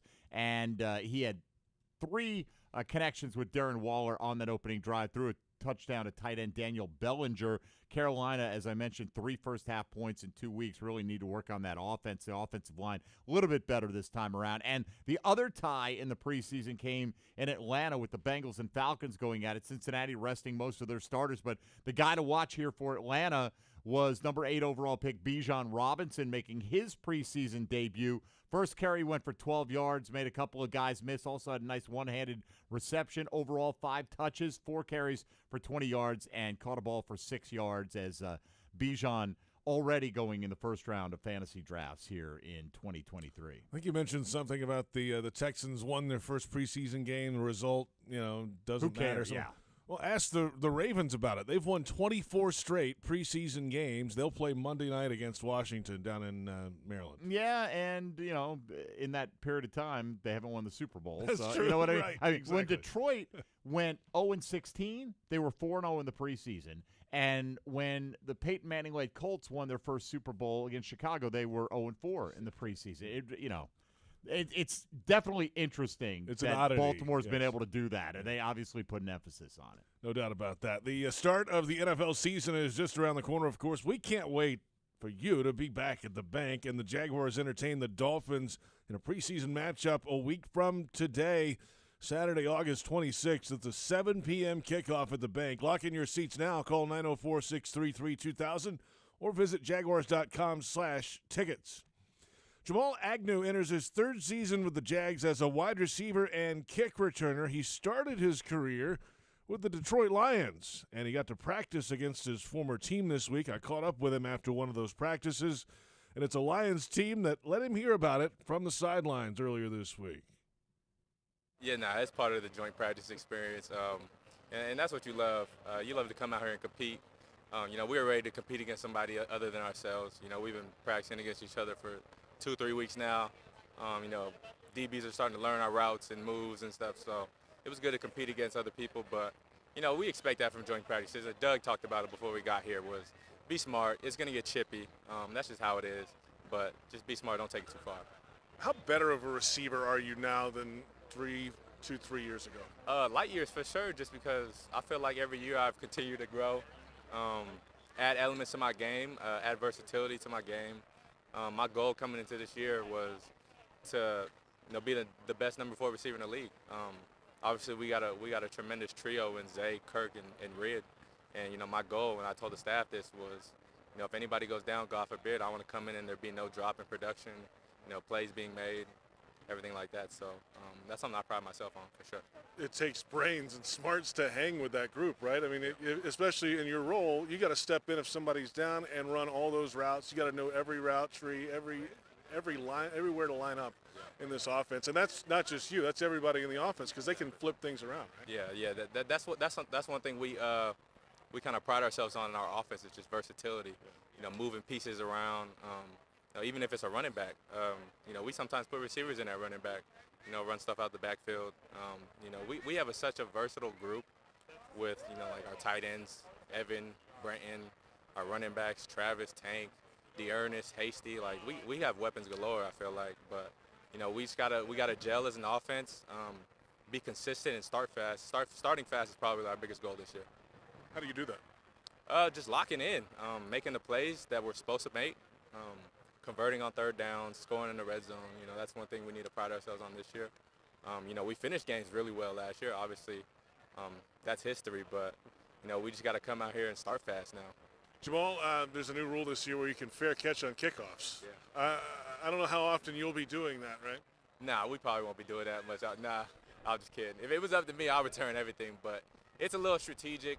Obviously, off of the year we had last year, in the return game, teams are probably going to start doing those bloop kicks, to the 5-yard line, kind of red line-ish. And those are tough for returners to get to, especially even myself. So it's got to be decision-making and, like, hey, this week, if we get bloop kicks, maybe we want to fair catch it just to save field position. This game's all about field position and, giving the offense momentum because getting pinned inside the 20 is a terrible feeling for the offense. Right. I mean, there's not many returners of your caliber in the league. If all these other teams are starting to fair catch, that could give this group an advantage, right? Field position's big, exactly. Flipping the field a couple times, take one to the house a couple times a year, maybe more than that. Yeah. That's something a lot of teams don't have right now. Exactly, and I feel like the return game gets overlooked to a certain extent nowadays just because of the rule changes and everything, but it was super important for us in that run we had last year towards the end of the season. So that's something we pride ourselves on, is giving our offense good field position, but also it gives you momentum. Like, the fans get into it, the sideline gets into it, and just the whole team, the energy just changes. That's Jamal Agnew, Jaguars wide receiver and kick returner, and I could talk to him all day long. Really sharp guy and a guy, as you said, Mike, transition from defensive back to wide receiver. It's tough enough to do that really at any level, but he's doing it in the NFL and really starting to settle in, I think, as a wide receiver or an option on offense, whatever that option is, a toss sweep to him, a reverse, whatever that can be, or just straight running routes as a wide receiver. He's looking the part more and more. Yeah, and if he had never done any of that in a Jaguars uniform, it would not have been a bad signing at all because he is a Pro Bowl caliber return guy, and you hope we'll see how these new kind of mortar kicks, are they more frequent, and do they take some of that return ability away? Because he is a weapon that not every team can match in the NFL. So I'm with Jamal Agnew. When the opportunity is there, be aggressive and try to take that thing out. Even if you get a few that are short of the 25, it's going to more than pay off on the ones he breaks. Yeah, yes, they'll tell you there's statistically a difference between the 25-yard line and the 20-yard line, but if the offense is humming like it should be, you should be able to overcome that. And as you talked about, fast starts are the key there. And we saw it last week, JP. And we're not going to overplay one play, but, early on, Trevor Lawrence, interception. When they get on the field next week with those starters, we'll have to see some crisp early points on the board and just getting into that flow right out of the gate because that's something they struggled with last year. Speaking of wide receivers, we obviously know the big three that Jamal just talked about, and then Jamal is 4, and then most likely Parker Washington, draft pick, is 5. You're going to keep 6 most likely, and that's going to be a battle to watch today. Who's playing well on special teams? Who makes the plays at wide receiver? There's a handful of guys there, Mike. Yeah, it's interesting talking with Brian Sexton that he said Doug Peterson kind of alluded to Parker Washington as 6 and that the other guys are battling for 5, which makes sense, right? He's a draft pick. He's got that equity. He's going to be your primary backup punt returner. Yep. He may be a future slot receiver for you, but if he's not going to be that punt returner on game day, he's probably not going to be active. Yeah, right? sit him down, yeah. So you're going to have this guy, whether it's Tim Jones or Jacob Harris or whomever gets that spot, contributing on special teams. Jones around that fumble last week, and again, we've been harping on it this week. The coaches know he had his man beat on what could have been a deep touchdown. It's not his fault that the ball got thrown high and outside and he couldn't bring his feet down in bounds, but he flashed in the receiving game and on special teams, and you got to figure he's got the edge at the moment. Check out the official Jaguars Podcast Network. It's a free subscription on iTunes, Spotify, or wherever you download podcasts. Also on Jaguars.com. Click the podcast tab at the top of the homepage. And we're back in a moment. We'll have a Mike Dempsey fantasy forecast coming up. Frank Frangie in the broadcast booth. Up next, though, a pregame Huddle Up podcast. Bucky Brooks and John Ozier standing by in Detroit, about an hour and a half away from kickoff in preseason week 2. The Jaguars and the Lions coming up, and this is the Publix Tailgate Show on Jaguars Radio.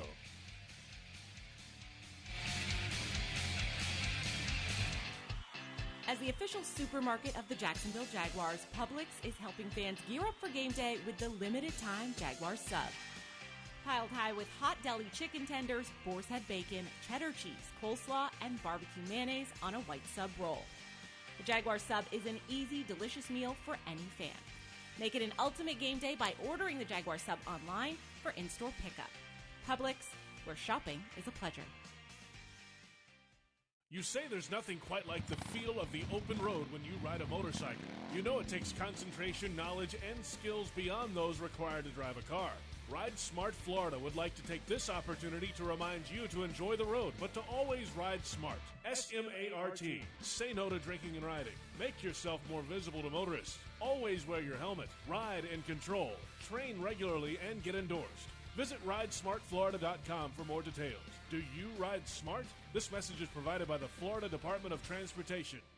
Hey, I know we love our happy hours, but have you been to Mr. Chubby's Wings for lunch lately? Yep, their new specials are awesome. I eat lunch there all the time. I went this week and got wings, a drink, and chips for $8. As usual, the best prices in town. You can't hardly find anyone doing $8 lunch anymore. I know. I'm saving my money for the weekends with $8 lunch specials. Save your money for the weekends. Enjoy $8 lunch specials Monday through Friday, 11 a.m. to 3 p.m. at Fleming Island, the West Side, and Ponte Vedra Beach. Mr. Chubby's Wings. Your hometown gate now has more ways to save. Introducing My Gate Rewards, a new loyalty program with member-exclusive savings and fuel discounts. Earn points on in-store purchases, take advantage of special offers, and save on products you love.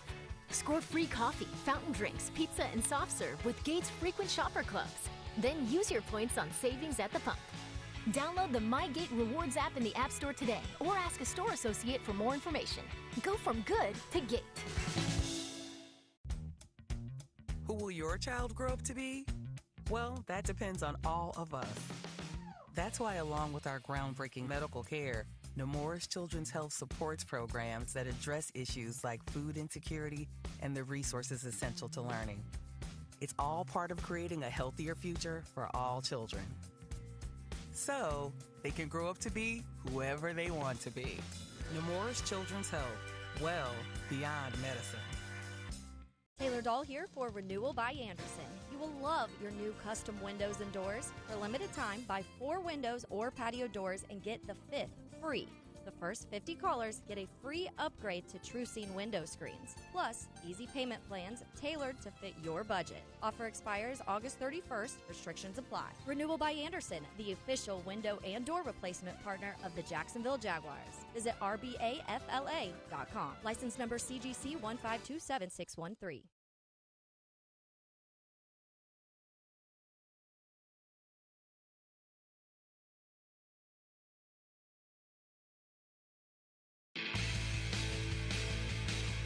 JP Shadrick with Mike Dempsey from the Hyundai Studios in Jacksonville. The Jaguars and the Detroit Lions coming up at just after 1 o'clock Eastern at Ford Field, Detroit, Michigan. Handful of players dinged up in practice earlier this week were ruled out earlier by the Jaguars. Josh Wells, one of those, was nicked up on Wednesday and did not practice on Thursday.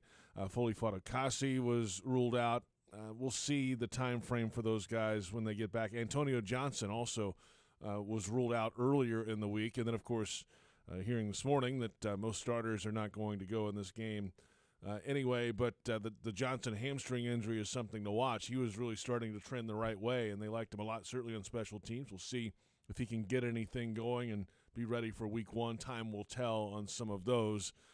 But, hey, with most of the starters down today, it's up to the guys trying to make the 53, as we've talked about. Let's go to Detroit now and welcome in NFL Network analyst, Jaguars radio field analyst, and Jaguars preseason TV analyst.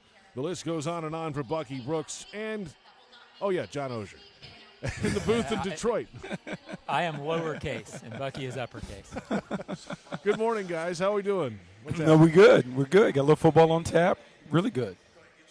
It's a big day for guys trying to make the 53, Bucky, the bubble guys, if you will. There's a handful of those position groups we talked about throughout camp, but today it feels like this is the time to really make your mark if you're going to make this team. Yeah, for a lot of these guys, this would be their personal Super Bowls in terms of the one time they have an opportunity to maybe play 3.5 quarters to really show whether they can play in the National Football League or not. And so you'll see a level of intensity and aggression and those things from these guys that are really trying to carve out a role for themselves.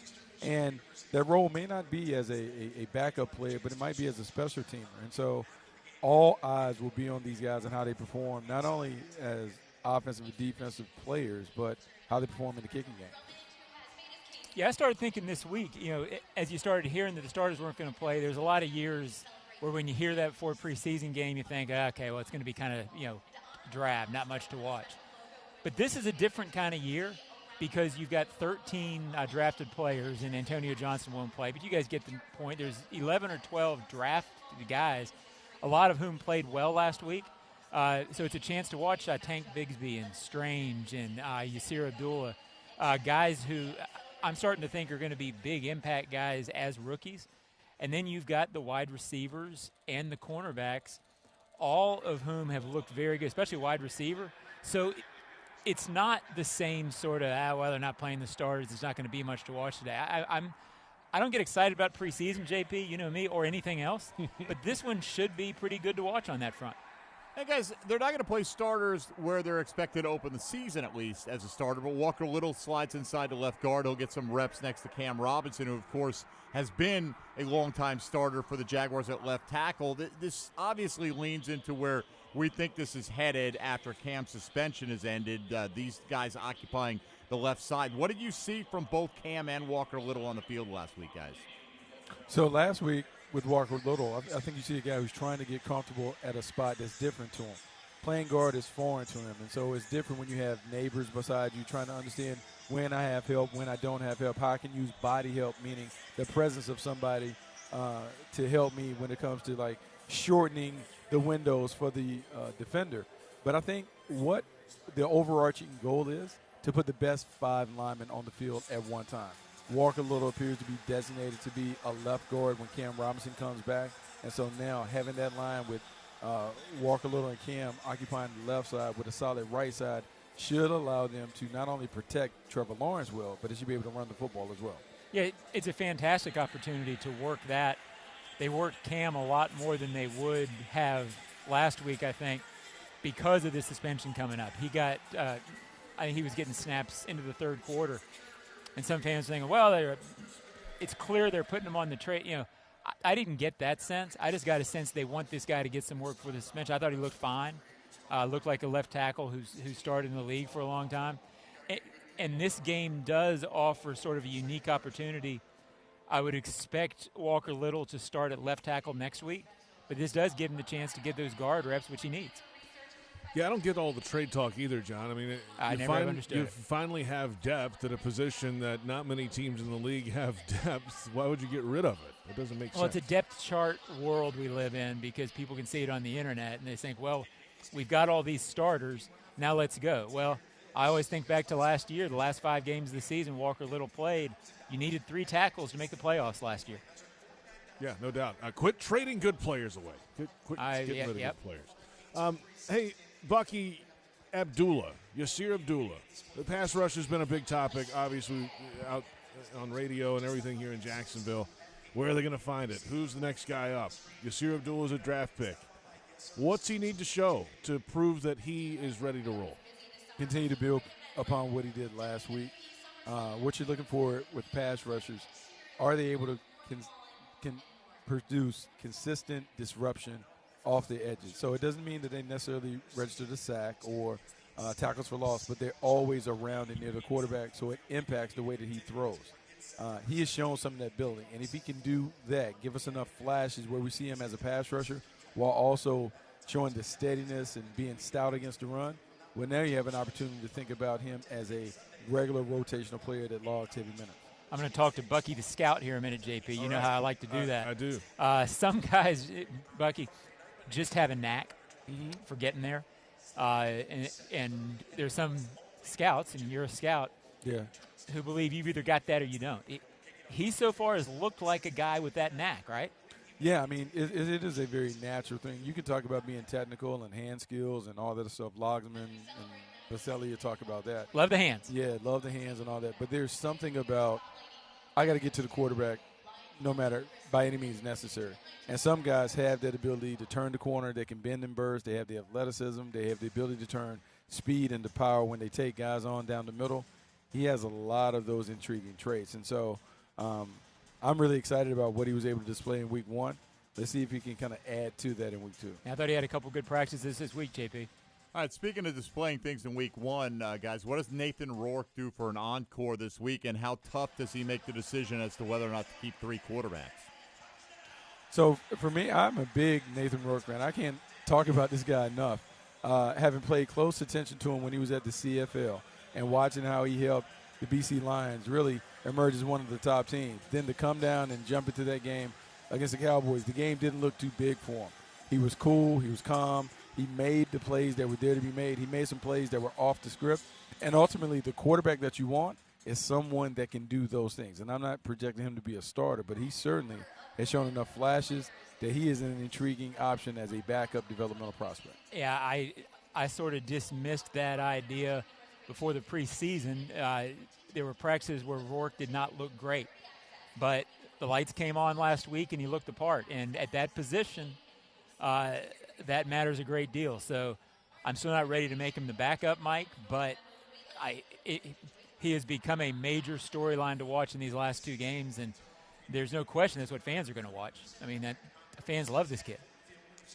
Antonio Johnson down for a little bit, rookie safety and nickel corner out of Texas A&M. So this is one of those positions, that third cornerback spot we've talked about in training camp that they're trying to figure out. So how do they figure it out, Bucky? Who are the lead horses? Well, I mean, I would say that the guy who has, I guess, inside position would be Gregory Jr. right now. He has an opportunity to kind of jump in there. He made some plays. He showed up in the game. He was around the ball, and there's something about guys who are always around the ball. He had a fumble recovery and a forced fumble. He did some really good things in terms of just being around it. But now you want to see, can he be consistent in coverage? That is a huge part of, playing the job. Can he make plays? Can he handle his responsibilities in coverage? And can he do it when the Jaguars are employing different types of coverage, man, zone, combo? Can he do those things? Because if he can be consistent and reliable, then you got a chance to put him on the field and trust him. Yeah, I agree. Junior's coming on, and I don't think you can count out Trey Herndon. They re-signed him. He's the veteran. Coaches trust veterans, and I know they love Christian Braswell. I don't know if he missed too much time at the start of camp. He had a hamstring, but Doug talked about Christian at some point this week. Very natural, makes things look easy out there, and he's a very natural player at that spot, and that matters at that spot. So that's a couple guys to watch, and there's a lot of them today. We didn't get the full Foley Fatukasi experience last year because he was dealing with injury all season, right? And here he is with the heel injury. He says he should be fine for the start of the regular season, but how concerning is this based on the fact that he's had a really good preseason up to this point? Well, I only laughed there because that sounds like a 70s rock band, the Foley Fatukasi experience. But I think it's really important. After the first couple weeks of training camp, I think it was Doug talked about they were starting to see out of him what they had scouted and signed, and that gave me the impression they really never saw that last year. They didn't get that experience.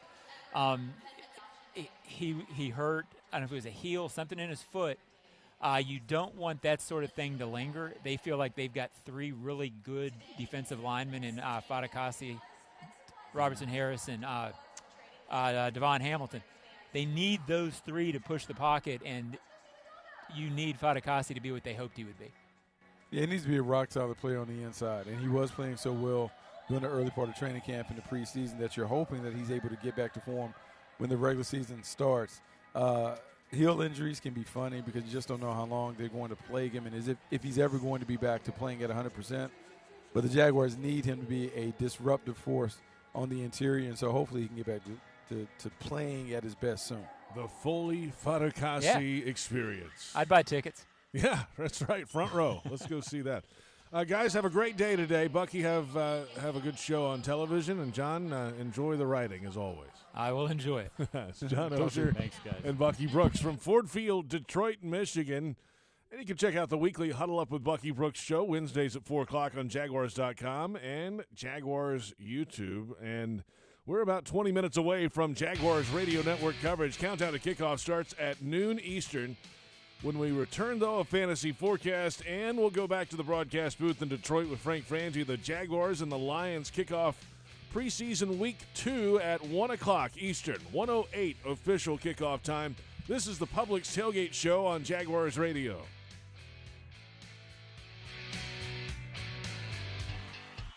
As the official supermarket of the Jacksonville Jaguars, Publix is helping fans gear up for game day with the limited-time Jaguars sub. Piled high with hot deli chicken tenders, boar's head bacon, cheddar cheese, coleslaw, and barbecue mayonnaise on a white sub roll. The Jaguar sub is an easy, delicious meal for any fan. Make it an ultimate game day by ordering the Jaguar sub online for in-store pickup. Publix, where shopping is a pleasure. You say there's nothing quite like the feel of the open road when you ride a motorcycle. You know it takes concentration, knowledge, and skills beyond those required to drive a car.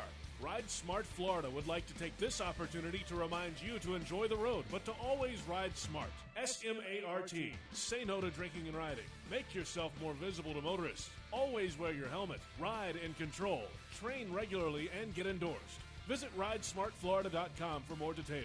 Do you ride smart? This message is provided by the Florida Department of Transportation.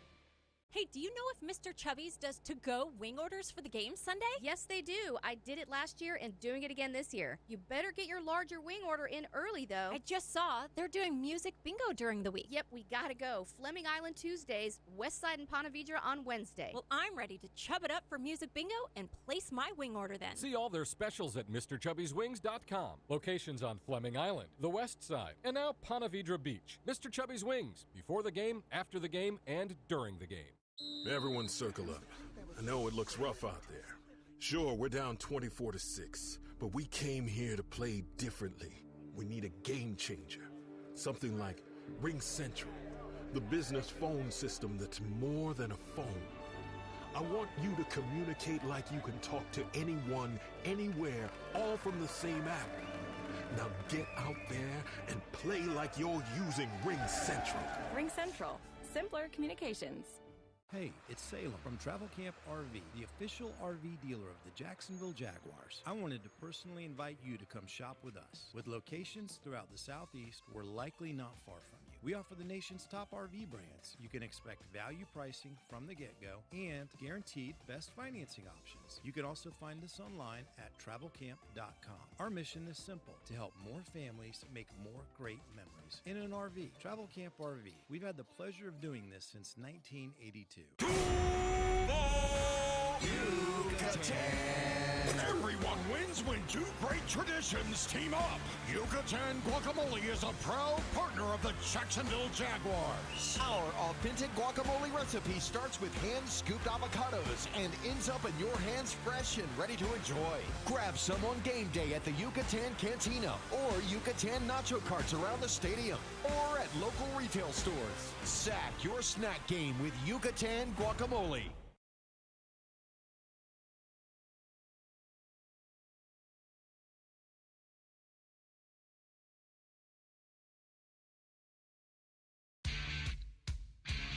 Final moments of the Publix Tailgate Show. Publix, where shopping is a pleasure. JP Shadrick with Mike Dempsey. We're inside the Hyundai Studios in Jacksonville. The Jaguars and the Detroit Lions coming up in preseason week 2. The official kickoff time, 1:08 Eastern at Ford Field in downtown Detroit.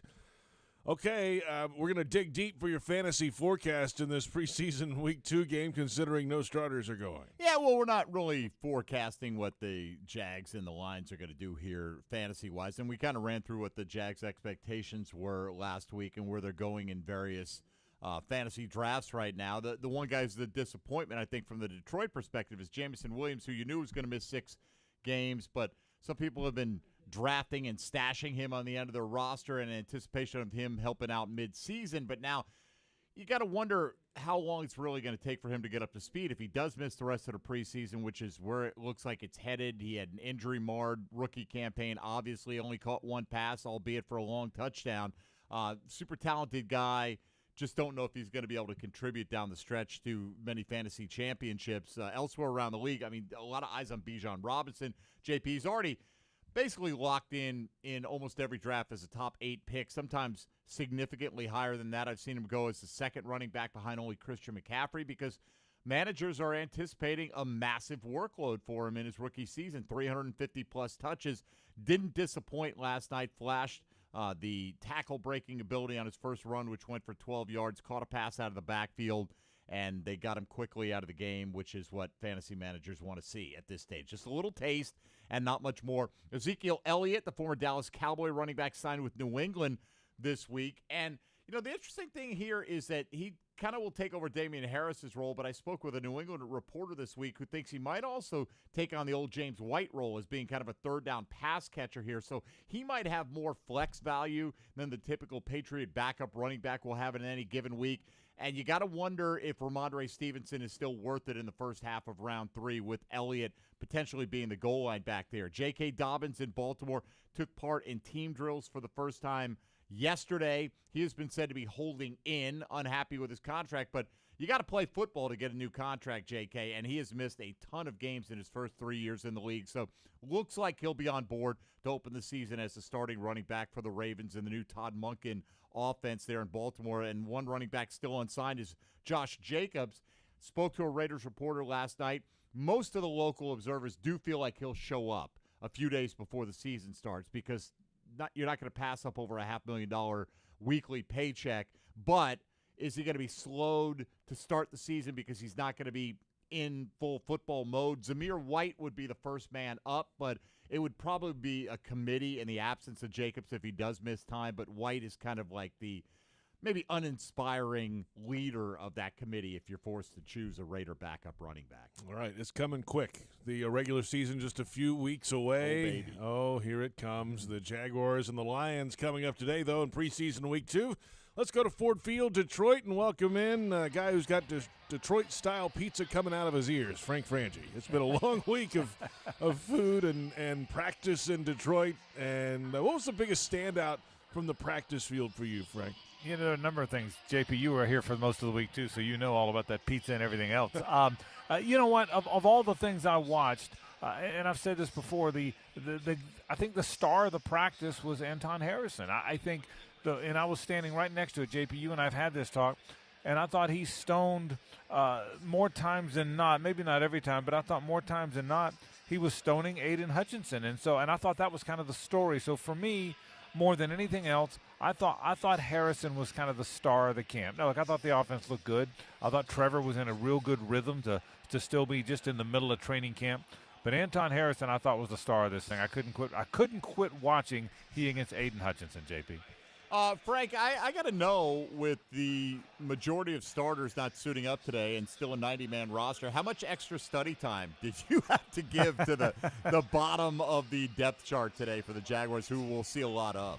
You know what's funny, Mike? The ones who I tried to focus on are the guys that I think are battling for roster spots. I think Snoop Connor's going to battle for a roster spot with Dearness Johnson, so I tried to have a good feel for that. I think we got a good battle going on between Tim Jones and Jacob Harris, both of whom are going to start the game today, so I'll watch that. I think all those cornerbacks, Mike, Devon Campbell, Monteric Brown, who are Gregory Jr., all of whom will start the game today, I've tried to make sure I had a good feel for their background because I think some are going to be on the team and some aren't. So I think for me, the guys who are trying to make the roster, because this is an important game now for those guys. Maybe the starters aren't playing, but I think there's some guys trying to make the team. Remember this too, Mike. They're not going to have as much playing time next week because we expect the starters will go close to a half. Right. So these guys trying to make the team, this is a very important day for them. Frank Frangie with us from Ford Field, Detroit. The Lions entertain the Jaguars just after 1 o'clock today, Eastern time, in preseason week number 2. Okay, you mentioned a few of those guys, but we talked earlier in this program today about some of the offensive line play expected today, and Walker Little moving inside the guard, Cam Robinson at left tackle. Obviously, it feels like that's just a rehearsal for what could happen week 5. They want to get a good look at it today, Frank. You know, JP, my guess is that's where it's going to, barring any extra injuries or anything unforeseen, my guess is that's where it's going to land after Cam Robinson comes back. That Cam Robinson will be the left tackle and that Walker Little will slide inside and be the left guard. Part of that, though, is because that's the one position where it's been a little bit clunky. They haven't had Ben Barch until just recently. Tyler Shatley can't go because of the AFib. Those are two guys who are going to battle for that spot. So that's been a factor. Anton Harrison has been able to go some, but not quite as much because of the shoulder. So I think because it's been a little clunky with some unavailability, we had to try and get a feel for what that line will look like. But, yeah, with the way they start today, which we expect it to be Cam Robinson at left tackle and Walker Little at left guard, I think is where it's ultimate. If everybody stays healthy. Now, look, Ben Barch could play great at left guard and not get beat out after week 4. Right. But my guess is it's going to land where you just said. That's my expectation. Frank, how important is today to Caleb on Chason? Oh, my God, Mike, critically important because we keep hearing the coaches really believe Calebon's the third edge guy, and he'll hold off Yasir Abdullah, he hopes. Both those guys are going to start the game at outside linebacker, which means edge. Oh, but, Mike, it's a critical game. This is the one chance he's got, man, that the show is his. There's no Trayvon today. There's no Josh Allen today. He's got, what do you figure, at least half the game, if not more, to be in there with the ones. So, it's a critically important time for him. And Mike, the coaches like him. I've said this on my radio show. The coaches keep saying we think the light's coming on for him. He plays really hard. He's really athletic. He's fast. But then all of us and the fans say, Coach, I hear you, but we sure haven't seen it. And no one's seen it yet. So great call on that. A critically important game for Caleb on Chason. Yeah, dinged up last year and then came back and worked a lot on special teams. That was really where he made some contributions a year ago. But It's a first-round pick, Frank, and he's not getting the fifth-year option, so this is the time. The clock is ticking now. All right, so preseason week 2, and then next week it's the rehearsal week, right? They'll probably do a little game planning leading into that Dolphins game, and as you said, maybe some significant time for the starting group next week. Yeah, and I think there will, from just talking to Doug and being around it a little bit, there will be some game planning. Not a lot of game planning. It's not very extreme. But, yeah, there will be some game planning. I do think you're going to see those starters for a half. I mean, all of them. I think that dress rehearsal, a lot of times the dress rehearsal in the old days in what was then Game 3, because Game 4 didn't mean much, would be in a quarter and a half or so. I think more than that. I think for the first half of the football game next week, the Jags are going to play it like a real game, so we'll get a real good feel for who they are next week. And look, this is an important game for a lot of folks too, but next week's when those starters go, JP. Frank, have a great call today with the depth of the Lions and the Jaguars coming out. Appreciate All right, fellas. Thank you very much. Frank Frangie from Ford Field, and it's going to be quite a few battles for this Jaguars group to figure out that receiver spot, the third corner spot. Caleb on Chazon, good call, Mike. I mean, there's a lot on the line for most of these guys today. Look, roles have yet to be carved out here, and Yasir Abdullah is the one who flashed last week. We'll see if he's able to do that again. I know they keep talking up Caleb on Chazon, but I think most people just haven't seen that evidence with their own eyes. That they get to see them a lot closer, and they see them every day, and they break down the film, and I understand all of that, but I think everybody would feel a little bit better if he flashed today. That would be certainly helpful. I mean, they're still trying to figure out that production consistently from the 1 and 2 edge rushers, but you're going to have to find some waves. At least you know who they're going to be. You got to have some waves after that, though. That's the trick. Yeah, you don't know who that third guy right now. I guess would be Caleb Monchason, but I think that ultimately will be determined over the next couple of weeks. We'll find out. Moving ahead, that fifth receiver, as you mentioned earlier, they feel like they've got the top 4 and the sixth guy. Who is the fifth? We'll start finding out if we haven't already. Depth, a lot of battles to be determined. A lot happening, and it's about an hour away from right now. Jaguars Radio Network coverage begins next with Countdown to Kickoff. We'll have the top stories of the day, our weekly chat with Pride of the Jaguars running back Fred Taylor, and the final word before kickoff with head coach Doug Peterson. Jaguars-Lions coming up at 1:08, the official kickoff time in Detroit. Thanks for listening to the Publix Tailgate Show on Jaguars Radio.